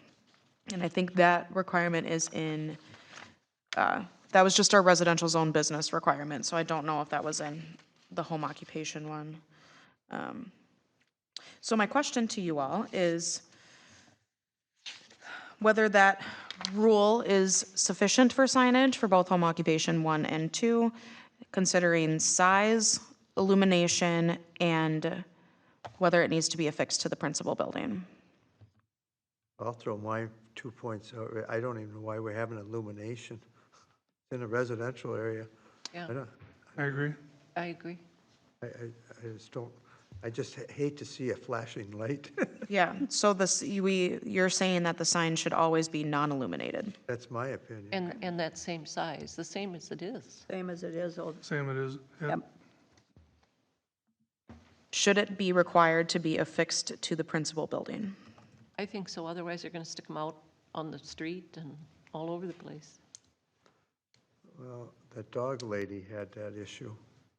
And I think depending on, this is Janet, if you have a really long driveway, it's totally useless to have a sign stuck on your garage or whatever. So I don't know what the right answer is, because I agree with you too. I mean, you know, do you put it on by your mailbox, or, you know, something that at least directs people that that's where it's at? Or you can say they don't get a sign, but I know, yes, that did come up with the person on Crossways who had the dog grooming place, and you couldn't really see her garage well. So when people were coming to drop off their dogs, they would drive by her place because they wouldn't see it. And we wouldn't let her put a sign out by the end of her driveway. So she ended up putting 2 little statues of poodles out there. I mean, Worked around it.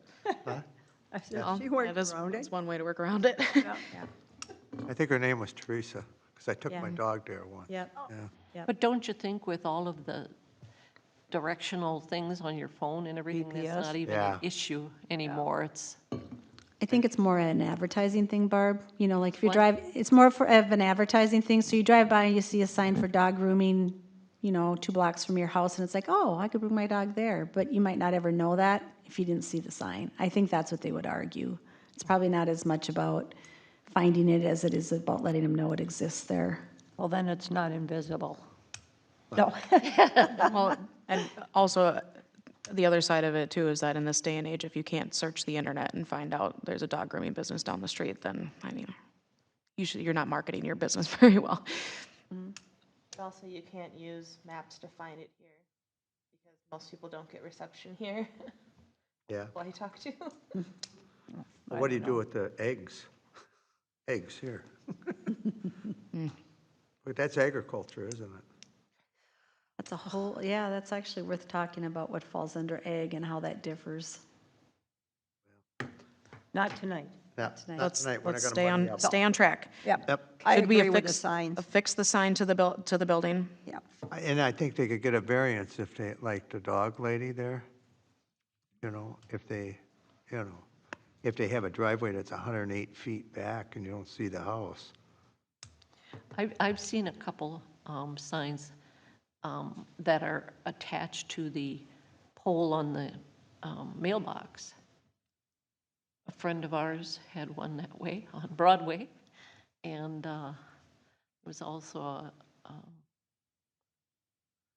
where else did I see the other one? Someplace else on Broadway where they had the 2x2 underneath the mailbox, you know, so indicating that the driveway was there as they drove by. I don't know if you want to consider that.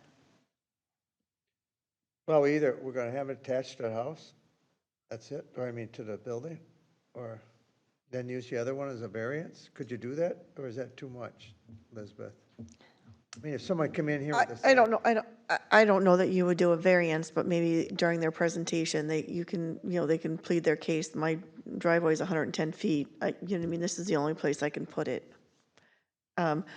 I would venture to say that Jim does not want you to put any signs below your mailbox because point. you're trying to plow below the mailbox, and you don't want anything, going onto the wing. I mean, it might be just perfectly fine, but It isn't necessary. I mean, today we're putting in swingaways. I mean, you know, I understand that if they have a decorative rock or a poodle or whatever, I mean, no one's going to regulate that. No, Okay, so we're so I saying agree. on the building then. On the And building. non-illuminated? Non-illuminated, 2 square feet in size, affixed to the principal building. Okay, As invisible as we can get it. sounds good. We're on to our last item for meeting 2, sight, sounds, and odor. So this is, most home occupation ordinances have a statement saying, we prohibit anything that produces light, glare, noise, odor, fumes, vibration, etc., that have an objectionable effect on adjacent or nearby properties, and are not customarily associated with residential use. So I pretty much went through and read what other cities do, and I picked out language that I liked.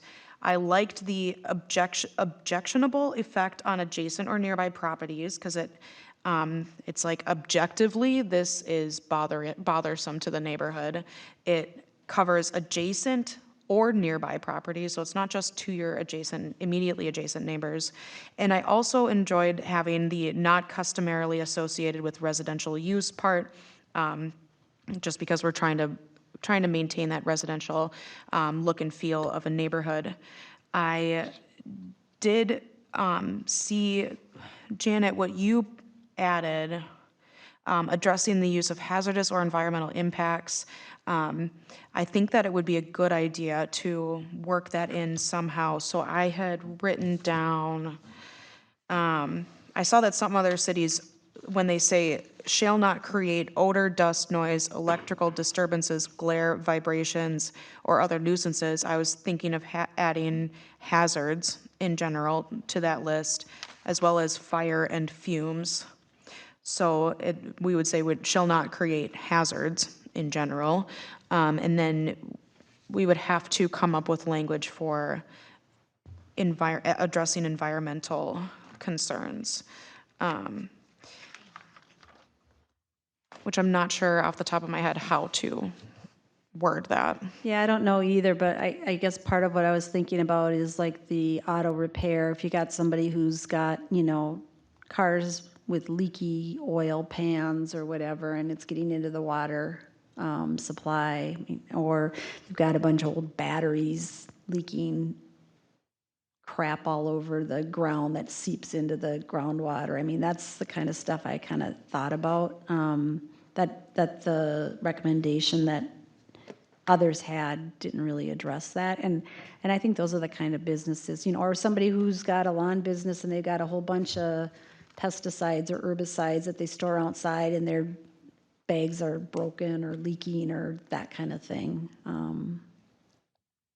Well, not to say that this should go against, like, we shouldn't put the environmental impact thing, but I do think, like, just with the 3 that you specifically mentioned, that I think that'd be something like the MPC, because let's be honest, our small city with no code enforcement officer, that'd be harder to enforce, but the MPCA even has some difficulties sometimes doing that, but at least they have a little bit more people and experience with that. So just with those 3 in particular, I'm not saying that shouldn't be, that we shouldn't put anything on environmental impacts, but as we talk about this, I think that's something to keep in mind. Well, maybe you can check, but I think the MPCA, I mean, you have to be a certain size business for them to regulate you, so it might be that some of these would fly under the radar screen. I might be wrong about that, but Okay. I think that would be a good thing to clarify, because I like the idea of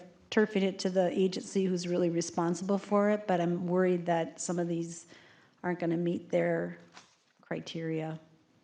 And in the past, haven't we covered some of that under the IUP portion of it with looking at the environmental part of it? If there's cars stored there and that, and how it's going to be handled, because I believe the one gentleman on Camp 3 Road, we kind of went through items with him, and it was, Yeah. I think we have, because we haven't had it in our ordinance, so it's one way of dealing with it, but I think I think we can all agree we don't want that stuff Right. out there, so. If, maybe I can go back and do a little more research on other cities and see who might have some type of general prohibition on negative impacts to the environment. I mean, some kind of general language that protects our environment. This is also an opportunity to think about if there are business types that inherently may affect the environment negatively if somebody's really not careful. Maybe that's a business type we want to prohibit. I do think you might want to add the electrical interference to your recommendation too. It's in there. I don't know if it's in, No, it's up above, but I don't see it, or is that just, that's our current one? So you would add, I guess what I was confused about is whether your recommendation would take the place of the current one, because your recommendation doesn't have electrical interference. I'm trying to, I just don't want to lose that, because I think Yeah. you get somebody who's really drawing a lot of power because they're using some arc welder, some huge equipment, and everybody else's lights dim every time he flips the switch. That gets really annoying, and I do So- know sometimes that happens. That's even true on internet service. You're right. Get the heck off the internet, yeah. At our first meeting, I came up with a list of general standards that should apply to all home occupations, and we all agreed on adopting those general standards. So electrical disturbances is a part of that general standards Okay, list. okay, good. So we'll make sure that that stays in. I'll look at some language for an environmental impact statement that we can make to at least, with the understanding that the MPCA might be involved or the prohibited business types could take care of some issues. But it doesn't hurt, I think, to have some statement in there about protecting the environment. So I'll look at that. This is Bob. Can we add anything along the lines of visually unappealing? So that's what we talked about at one of the first meetings. So in the list of general standards that I have a statement that says home occupations shall not create odor, dust, noise, electrical disturbances, glare, vibrations, this is where I'm going to add hazards, or other nuisances, and then we put in parentheses, visual or otherwise, that will affect nearby properties. So it does say, shall not create other nuisances that are visual or otherwise that will affect nearby properties, if that works for you. That works for me. Okay. So the language that we're putting in here is just really to, sight, sound, odor, and we'll add it to our general standards section. Does attracting vermin fall in any of those things you read off? Say that again? Does attracting vermin, like you have something that attracts rats or pack of raccoons, or, I know sometimes that gets to be a problem. You've got junks. It could be an other nuisance that affects nearby properties. We could add something specific about vermin in there, but I think it would fall under other nuisances. I don't know, there's a lot of people that got pole barns where they're storing stuff that attract those sorts of critters. You might want to just specifically call it out. Feed that's not stored well in a pole barn is going to attract all that, and then that's a big problem.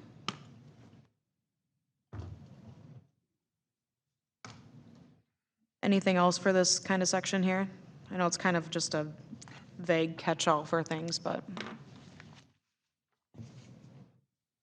All right, I have my marching orders for that one. On to meeting 3. We can do this. Okay. So, meeting 3 is about vehicle storage and parking, traffic, customers, and employees. Have you heard the term eat the frog? Pardon? Have you heard the term eat the frog? If you've got a list of things to do during the day and there's one thing that's really tough, you just got to eat the frog and do the tough thing first. So I'm going to suggest that we eat the frog and talk about vehicle storage. So our current rules for home occupation 1, then again, vehicle storage and parking, they go hand in hand, but they are different, so we're talking about both. Home occupation 1 is a maximum of 4 parking spots not located within 20 feet of the lot line and must be alongside or at the rear of the dwelling unit. I'm going to stay on that question because the recommendation right now from city staff is to eliminate the allowance of parking spots altogether for home occupation 1 and not allow any on-street parking for home occupation 1. Everybody that responded to this set of recommendations agreed with that. So should we allow parking spots for home occupation 1 or not? No reason for them. No. No. Okay. And that takes care of the setback talk and the talk about locating alongside the rear of the dwelling unit. No worries, just no parking allowed for home occupation 1. No parking spots.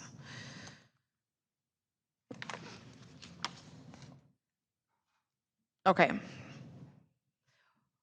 So our current ordinance is really vague again. It says parking is based on the nature of the business and may be limited to a level that does not impact adjacent properties or future residential use of the property. That's for home occupation 2. So let's just stick on home occupation 2 and whether we want to allow parking of vehicles, parking spaces. So when we get to my recommendations,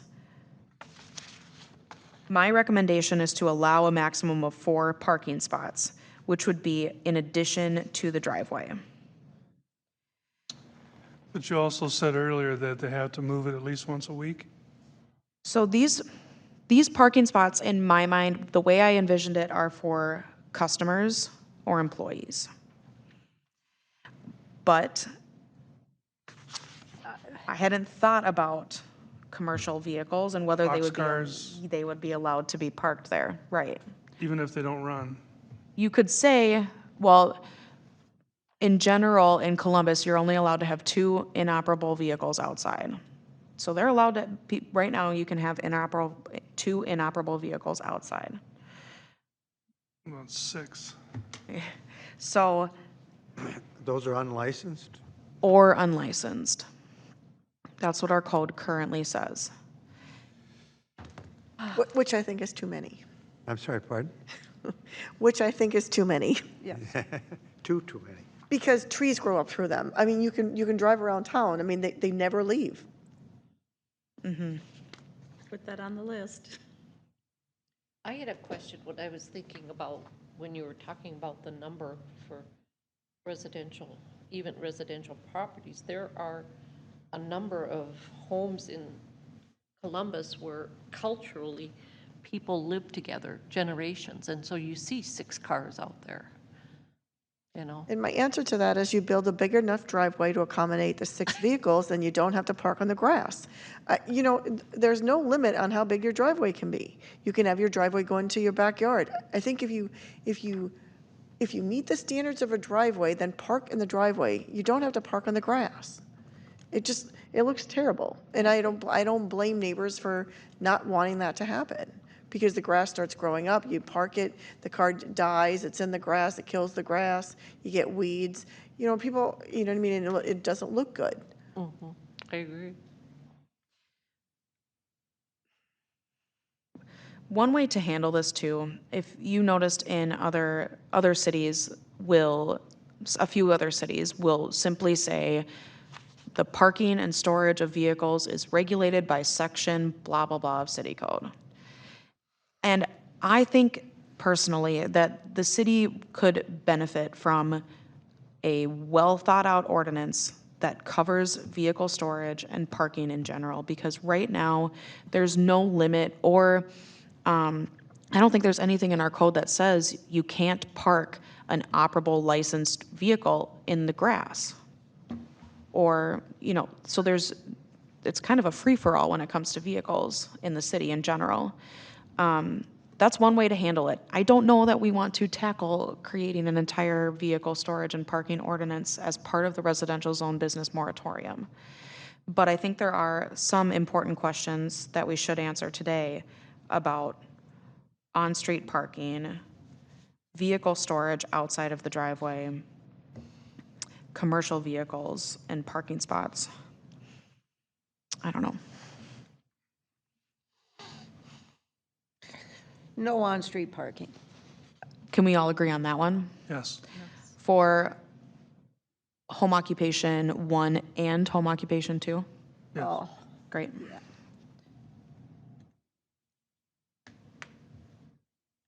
so if we go back to home occupation 1, that really isn't a client-based business that much, is it? Right. So, okay.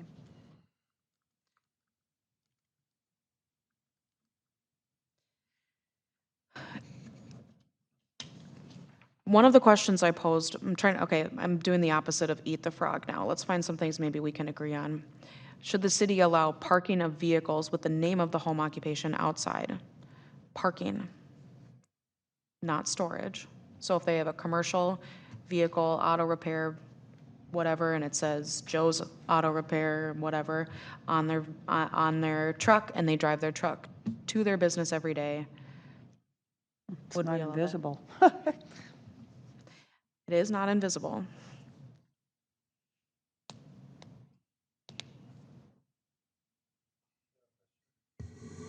Okay, there's somebody over by Janet who has a box truck that says Hugo Plumbing. I see him drive by back and forth, then he parks somewhere before your house. So how does that affect him? I imagine, either he owns Hugo Plumbing, or or he lives there, or he works for them. I don't know which, but Well, he worked, or he lives there, right? So he goes back and forth to work.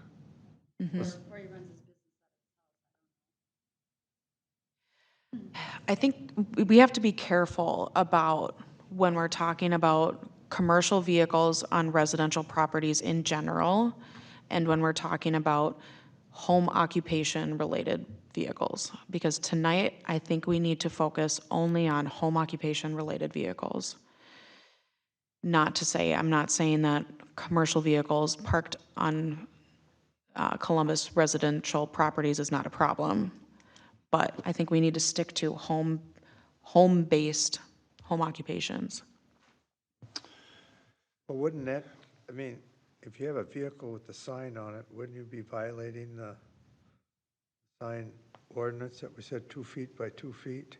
Right, so people can't use their car as a sign because it's not affixed to the building or 2 square feet in size. So, Yeah, but at that point too, it wouldn't, if they're just leaving it there to sit, that's vehicle storage and not parking.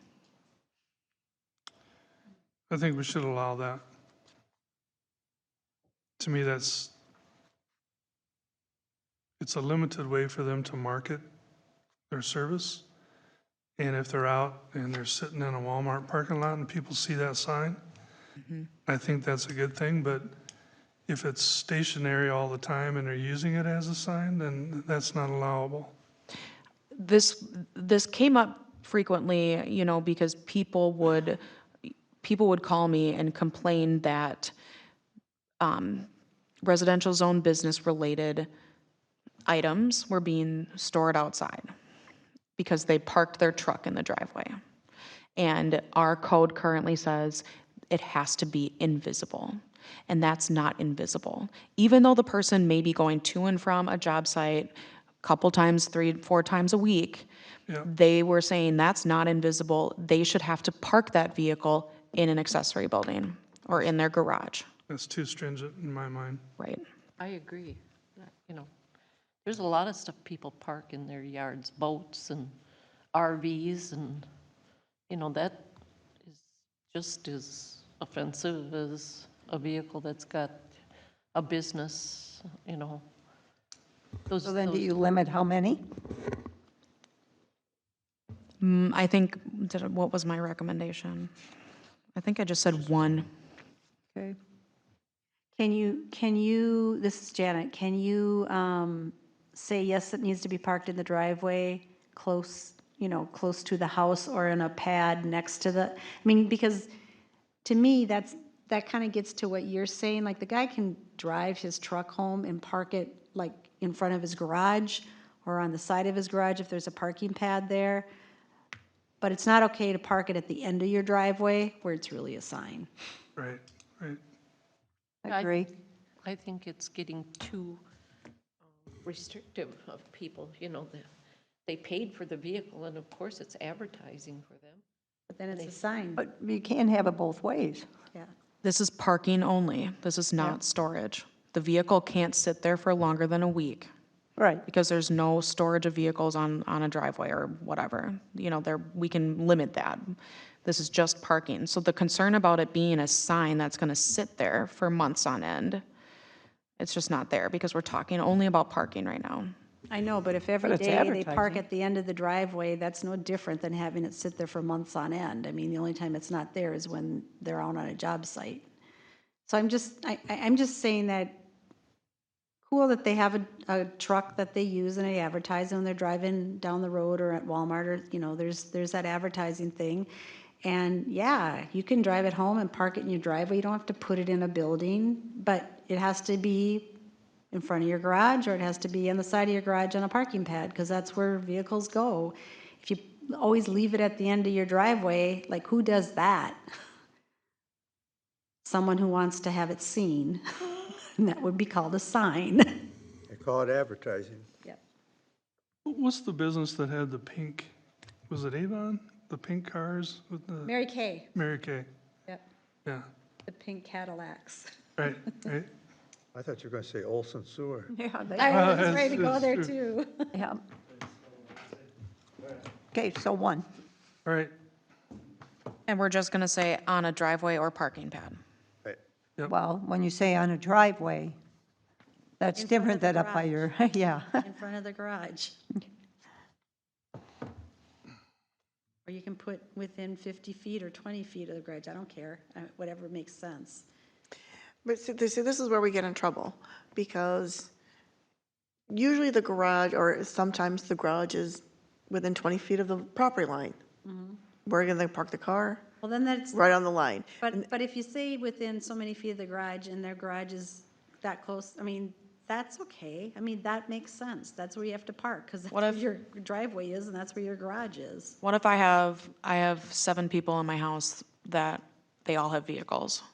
And you're telling me I have to get all my vehicles onto the driveway. I work the latest at night and I drive a vehicle with the business's name on it. So when I get home, there's already 7 vehicles in the driveway. And I pull up and I'm the last one there.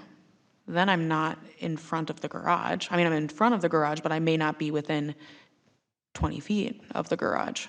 Well, but then I'm with Elizabeth, then you create a bigger driveway so that you have a spot that's by the garage for your business vehicle.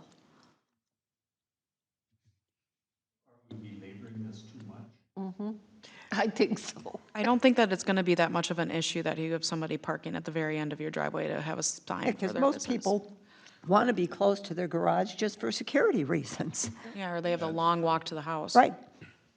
So, On a driveway or parking pad. Okay? Yep.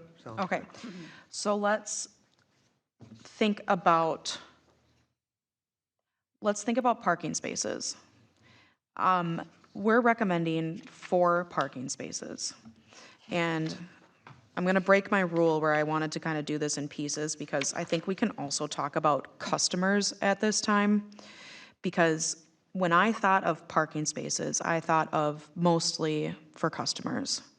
And we, as a staff, came up with an agreement, or with a recommendation of 8 customers allowed per day. It seems like with the feedback that we got, we wanted to decrease that amount. So my question to you is, would we allow these parking spots for customers?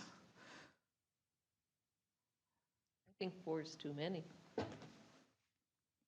And I think it was, Chris, you brought up a good point in your feedback, that if we're requiring no more than 1 customer at a time, why do we need 4 parking spots? And would that eventually be filled up with commercial vehicles instead? I mean, you limit yourself just by the nature of what you're saying. So, yes, I agree, 4 is too many. So if we do one parking spot dedicated to customers, I think that's reasonable. Because then And you I- get 8 hours of working day, you got 8 customers, so.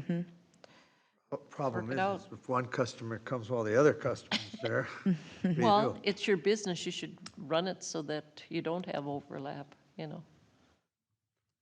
You do that anywhere you go, you have an appointment. Yeah, but, So like pet grooming out of the house, for example.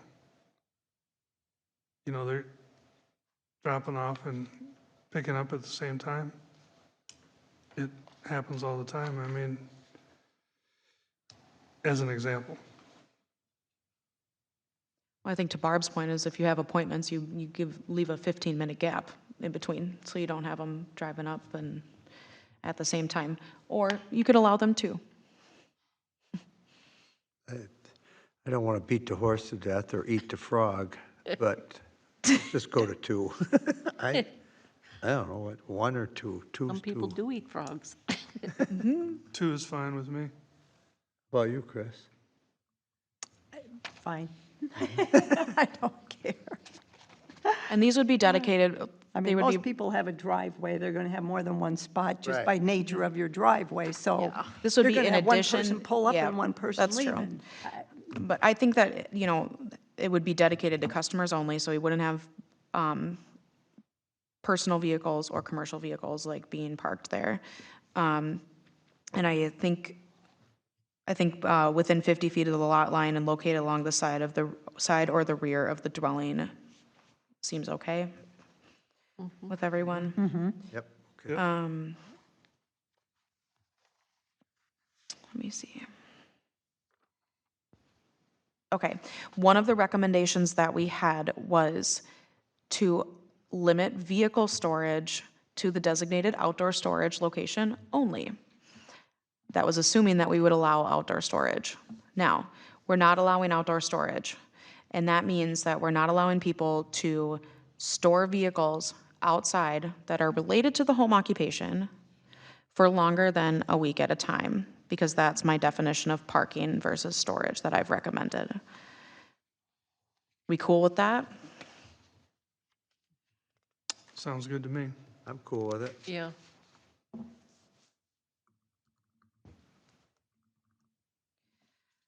All right, I'm kind of jumping around. I just want to be sure we did not miss anything. So one of the questions I said too was, should the city allow vehicles to be stored outside of the driveway or parking pad? The answer is no. We're allowing one commercial vehicle with the business's name on a driveway or parking pad to be parked, not stored.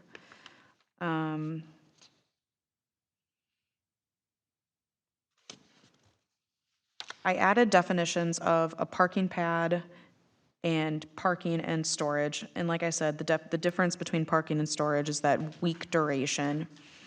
I went online and I Googled how to create a parking pad, and I came up with the definition of parking pad that you see, I don't have page numbers, sorry. 40. 40. 40? It talks about an area of at least 9 by 18 in size with topsoil removed, and then you replace it with some rough gravel and then some small gravel, and then you compact it. It might be an overkill, but if we're gonna allow people to create parking spots for customers on parking pads, we probably want to make sure they look good and last. So that's what I came up with. I'm not a person who builds parking pads frequently, so.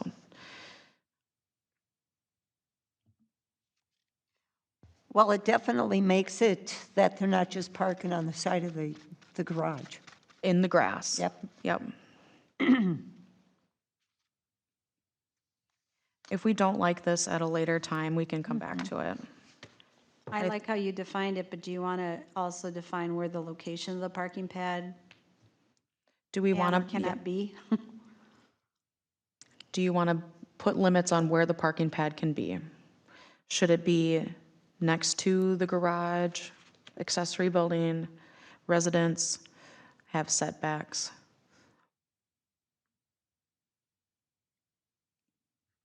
I mean, what I suggested is next to or behind the garage or accessory building and within the setback limits of the property.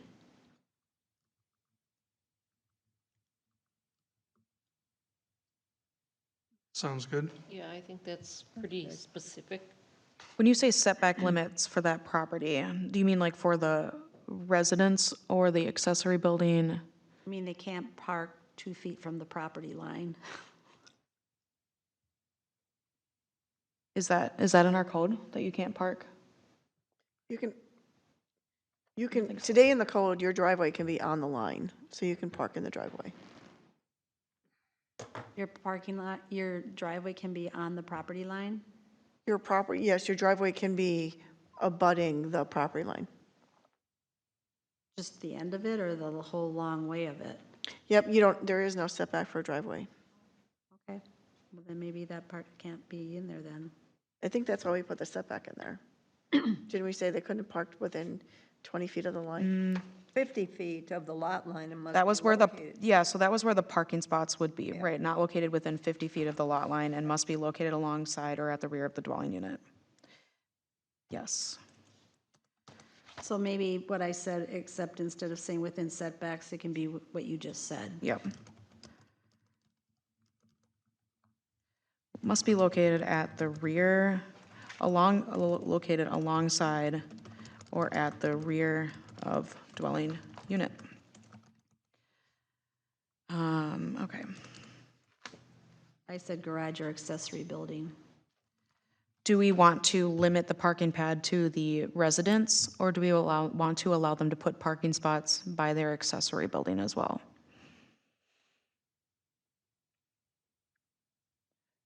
For home occupation 2, we did not limit accessory buildings to be used for the storage of materials only. So in our world right now, where we could potentially allow someone to have an office in an accessory building, or I teach karate and I'm going to teach karate in my accessory building. In that situation, you'd probably want to have parking spots next to the accessory building so my protege can come in and learn karate, right, and walk right up to the accessory building. So my question to you is, should we limit those parking spots to right next to the residence, or allow them to put parking spots next to the accessory building? Can you have that many customers? Can you have that many customers at once? No, it would only be the two parking Oh, spots. 2 parks, Yeah. okay. Yeah, I'm not teaching a full class of karate kids. Okay. It's just a one-on-one instruction. Just checking. Yeah, You're Right. building a $200,000 building for 2 people. It also depends on the layout of the buildings. So you're not gonna have somebody drive through your whole yard, go around the house and park in the Right. back. When you could come in and take a left and park right alongside the Yeah. barn. And I'm not thinking of people building new things. So if you move in somewhere and you decide you're gonna do it, the pole barn's already here, the house is already here. Park here or there. You know, here's a question related to this. I know a person who does stamping up out of their house, and occasionally they bring multiple people in for workshops. Not very frequently, but once a month or once a quarter, they'll do that. Is there a restriction currently that says they can't do that? in our world that we're creating right now, there is, because we're only allowing one customer at a time. So if these people that are doing workshops are paying for a business, you know, they're paying to participate in a workshop, that wouldn't be allowed.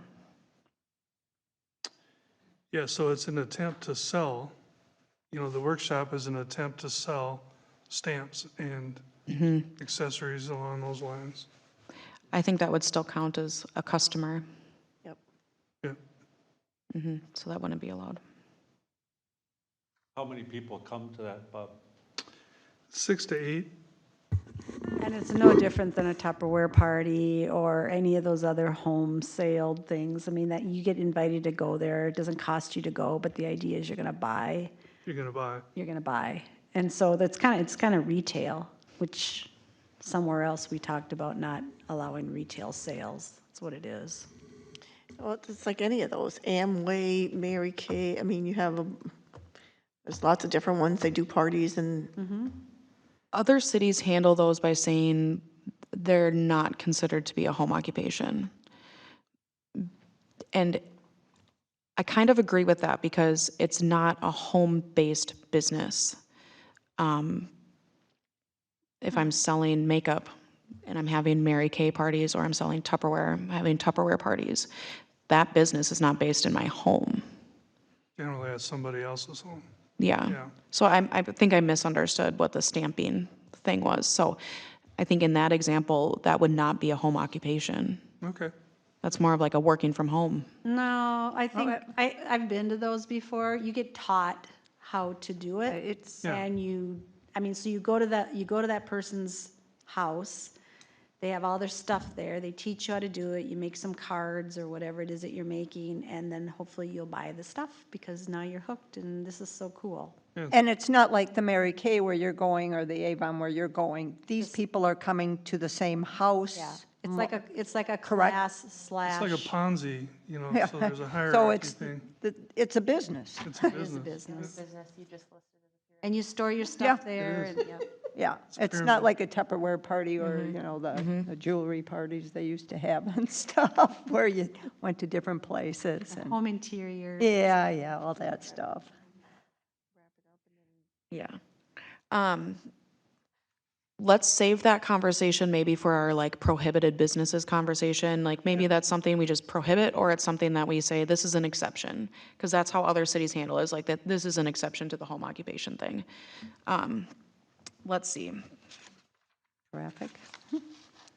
Traffic. Let's talk about employees first. I think it might be easier. I'm disagreeing with Eat the Frog again. I'm trying to be cognizant of time. So we're talking about employees. And when we're talking about employees, we're talking about non-resident employees. So we're not talking about people that live in the house. We're talking about people that live outside the house and may commute to the property. Currently, home occupation 1 does not allow any non-resident employees. And I think that is a good rule, and we should keep that for home occupation 1. I agree. I agree. I agree. For home occupation 2, current rules say non-resident employees are allowed only on a non-regular or infrequent basis. And I will tell you, we got complaints about this, and I had no idea how to enforce non-regular or infrequent basis, because everybody has different opinions about that. So, I want to recommend limiting it to 1 non-resident employee is allowed. And that means that they would be allowed to be on the property for whatever the hours are that their work, that business is running. And we can put limits on time frame for businesses at a different meeting. But the question is, how many employees would you allow coming and going? And we're recommending 1. I agree. I agree. So it could, here again, this is difficult because it could be a landscape business in a residential zone, which we do have. And they have employees that come in the morning and pick up equipment. They're gone all day, and then they bring the equipment back at the end of the day and drop it off. In the meantime, they're storing their cars there while they're working. And so maybe that's one of those definitions of allowable occupation to businesses. I don't know. But Some businesses actually put that as a prohibited business type, where they say this cannot be used as, they kind of called it a dispatch center, which isn't really accurate, but they described it as people come to the home and then leave and do the work off-site and then come back.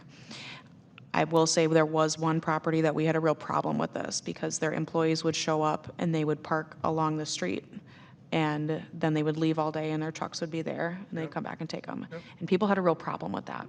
And I know we had, and this was way back, there was a business and they had people come in, and they would take the vehicles and go. And they ended up having to change the way they do business because there was too many. Part of a residential business is it's residential, and they didn't want the additional traffic that bringing that many employees in constantly. So we would allow people to do that if it's only one person. Yep. And I kind of think that's fair. I mean, if you have a job site somewhere in a different city, tell them to meet you at that job site. You shouldn't be using your residence as essentially a parking lot. Right. Yeah. So if we limit this to one non-resident employee, then they can do that for one person. They can come, they can Yep. park their car, and then they can leave. No, I agree. I agree. I agree.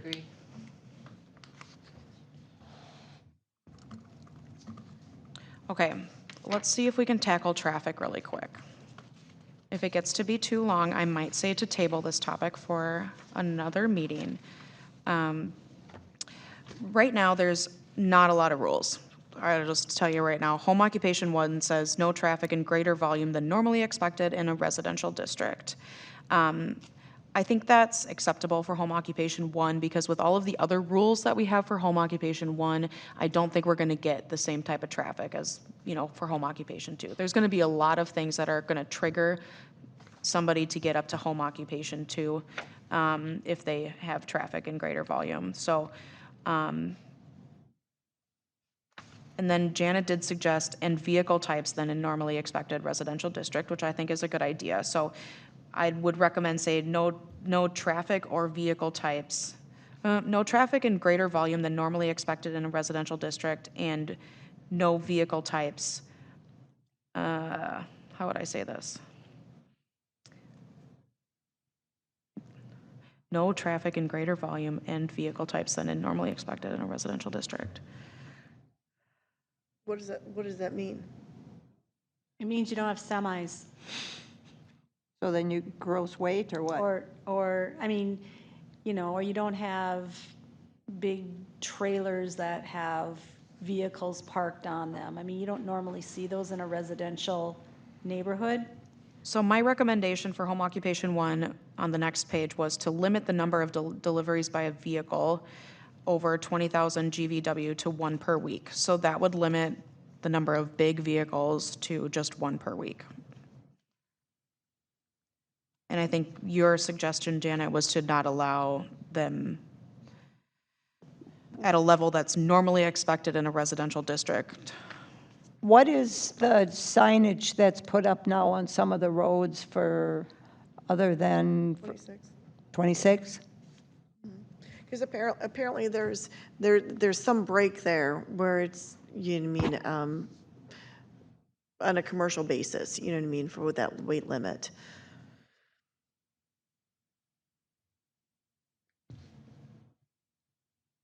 So for home occupation 1, my recommendation was to keep the current statement that says no traffic in greater volume than normally expected, but add 2 other statements. 1, limit the number of deliveries by a vehicle over 20,000 GVW to 1 per week, and then add another statement saying limiting deliveries to between the hours of 8 a.m. and 6 p.m. And this is business deliveries, not FedEx. It wouldn't be, yeah. I mean, and the Amazon and FedEx trucks are less than 20,000 GVW, I believe. Yeah. So the limit of the deliveries, is that 7 days a week? I think the suggestion of Monday through Friday is a good idea. So I would suggest limiting deliveries between 8 a.m. and 6 p.m. Monday through Friday. Allowing you to get, I think 20,000 GVW is essentially a semi. You could get 1 of those delivered to you per week.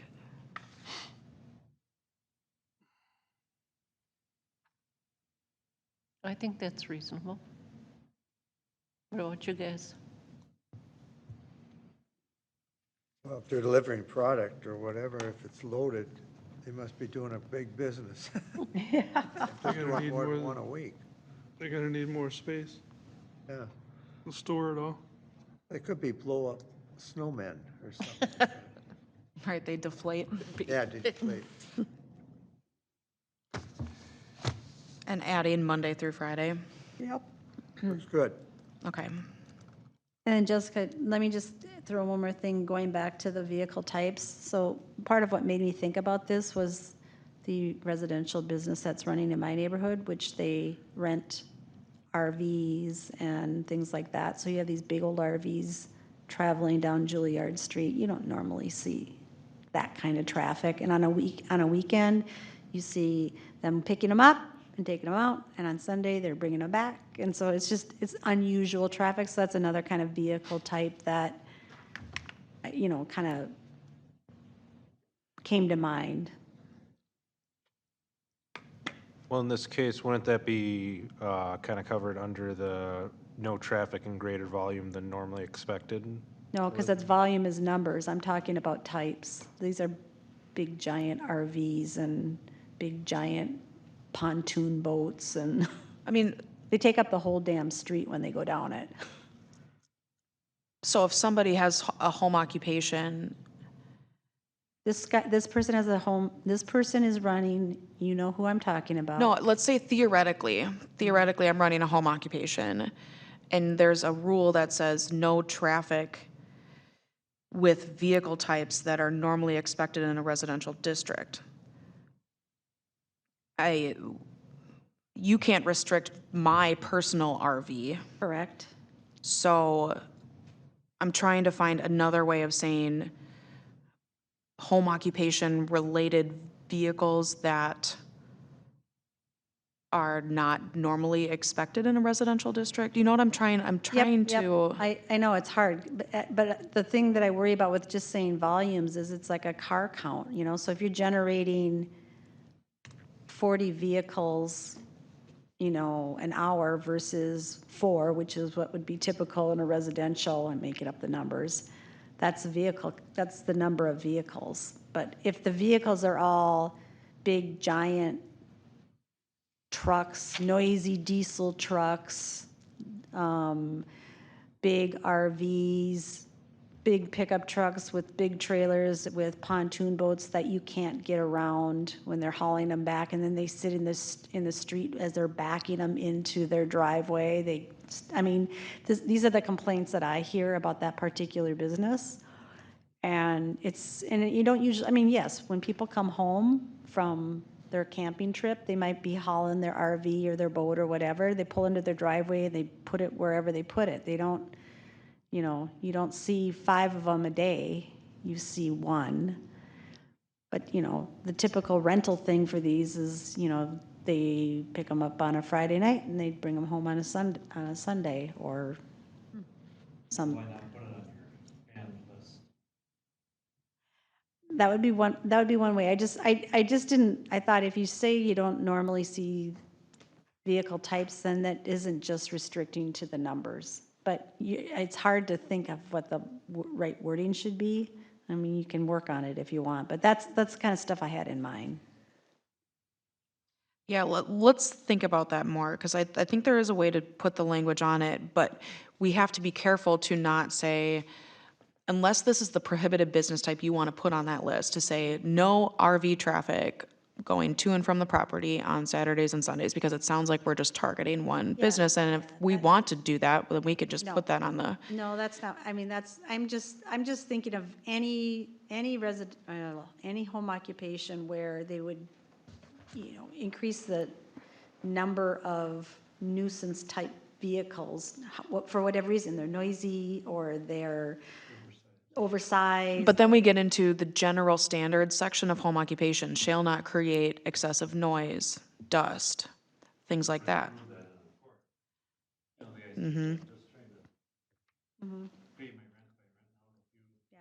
Well, think about it. There maybe isn't a way to do it, but that was kind of what I was trying to get at. When we get into the home occupation 2, and I don't think this solves your problem, Janet, but I do have a recommendation of limiting the number of trips to and from the property by commercial vehicles to 8 per day. whether or not that specific example, I mean, it is a commercial vehicle because they're using the vehicle for commercial purposes to make money. But perhaps there could be a better description for commercial vehicle to cover the types of vehicles you're thinking of. And perhaps we could put that to, I don't know if it needs to be in home occupation 1, but we can think about that. You just say vehicles that are rented or leased? But like if somebody's, you know, if somebody's business means that they're driving home their semi with trailer attached through the residential area, I mean, is that okay? I mean, I get the cab, if they bring the cab home, but if they're bringing home the trailer with it, and we used to have somebody on Furman that did that, you know, is that what you want? And that's, again, that's a vehicle type that you wouldn't normally see in a residential area, because guess what? There are weight restrictions on the roads that wouldn't allow it, but he did it. I think the way to do it would be to limit the number of trips that a home occupation related vehicle can take. Whether, and I mean, that would broadly include, that would include your general pickup truck for your, you know, lawn mowing business, but it would also include a box truck or an RV, and just say you can only come in and out of the property 2 times a day. I think that might require a definition of commercial vehicles to be added, because I don't think that you're trying to regulate pickup trucks. And you might be right, maybe it's easier to do this by prohibiting certain types of businesses that would require these kind, rather than trying to come up with a way to, but you get Yeah. what I was after, so we'll figure out some way to address it.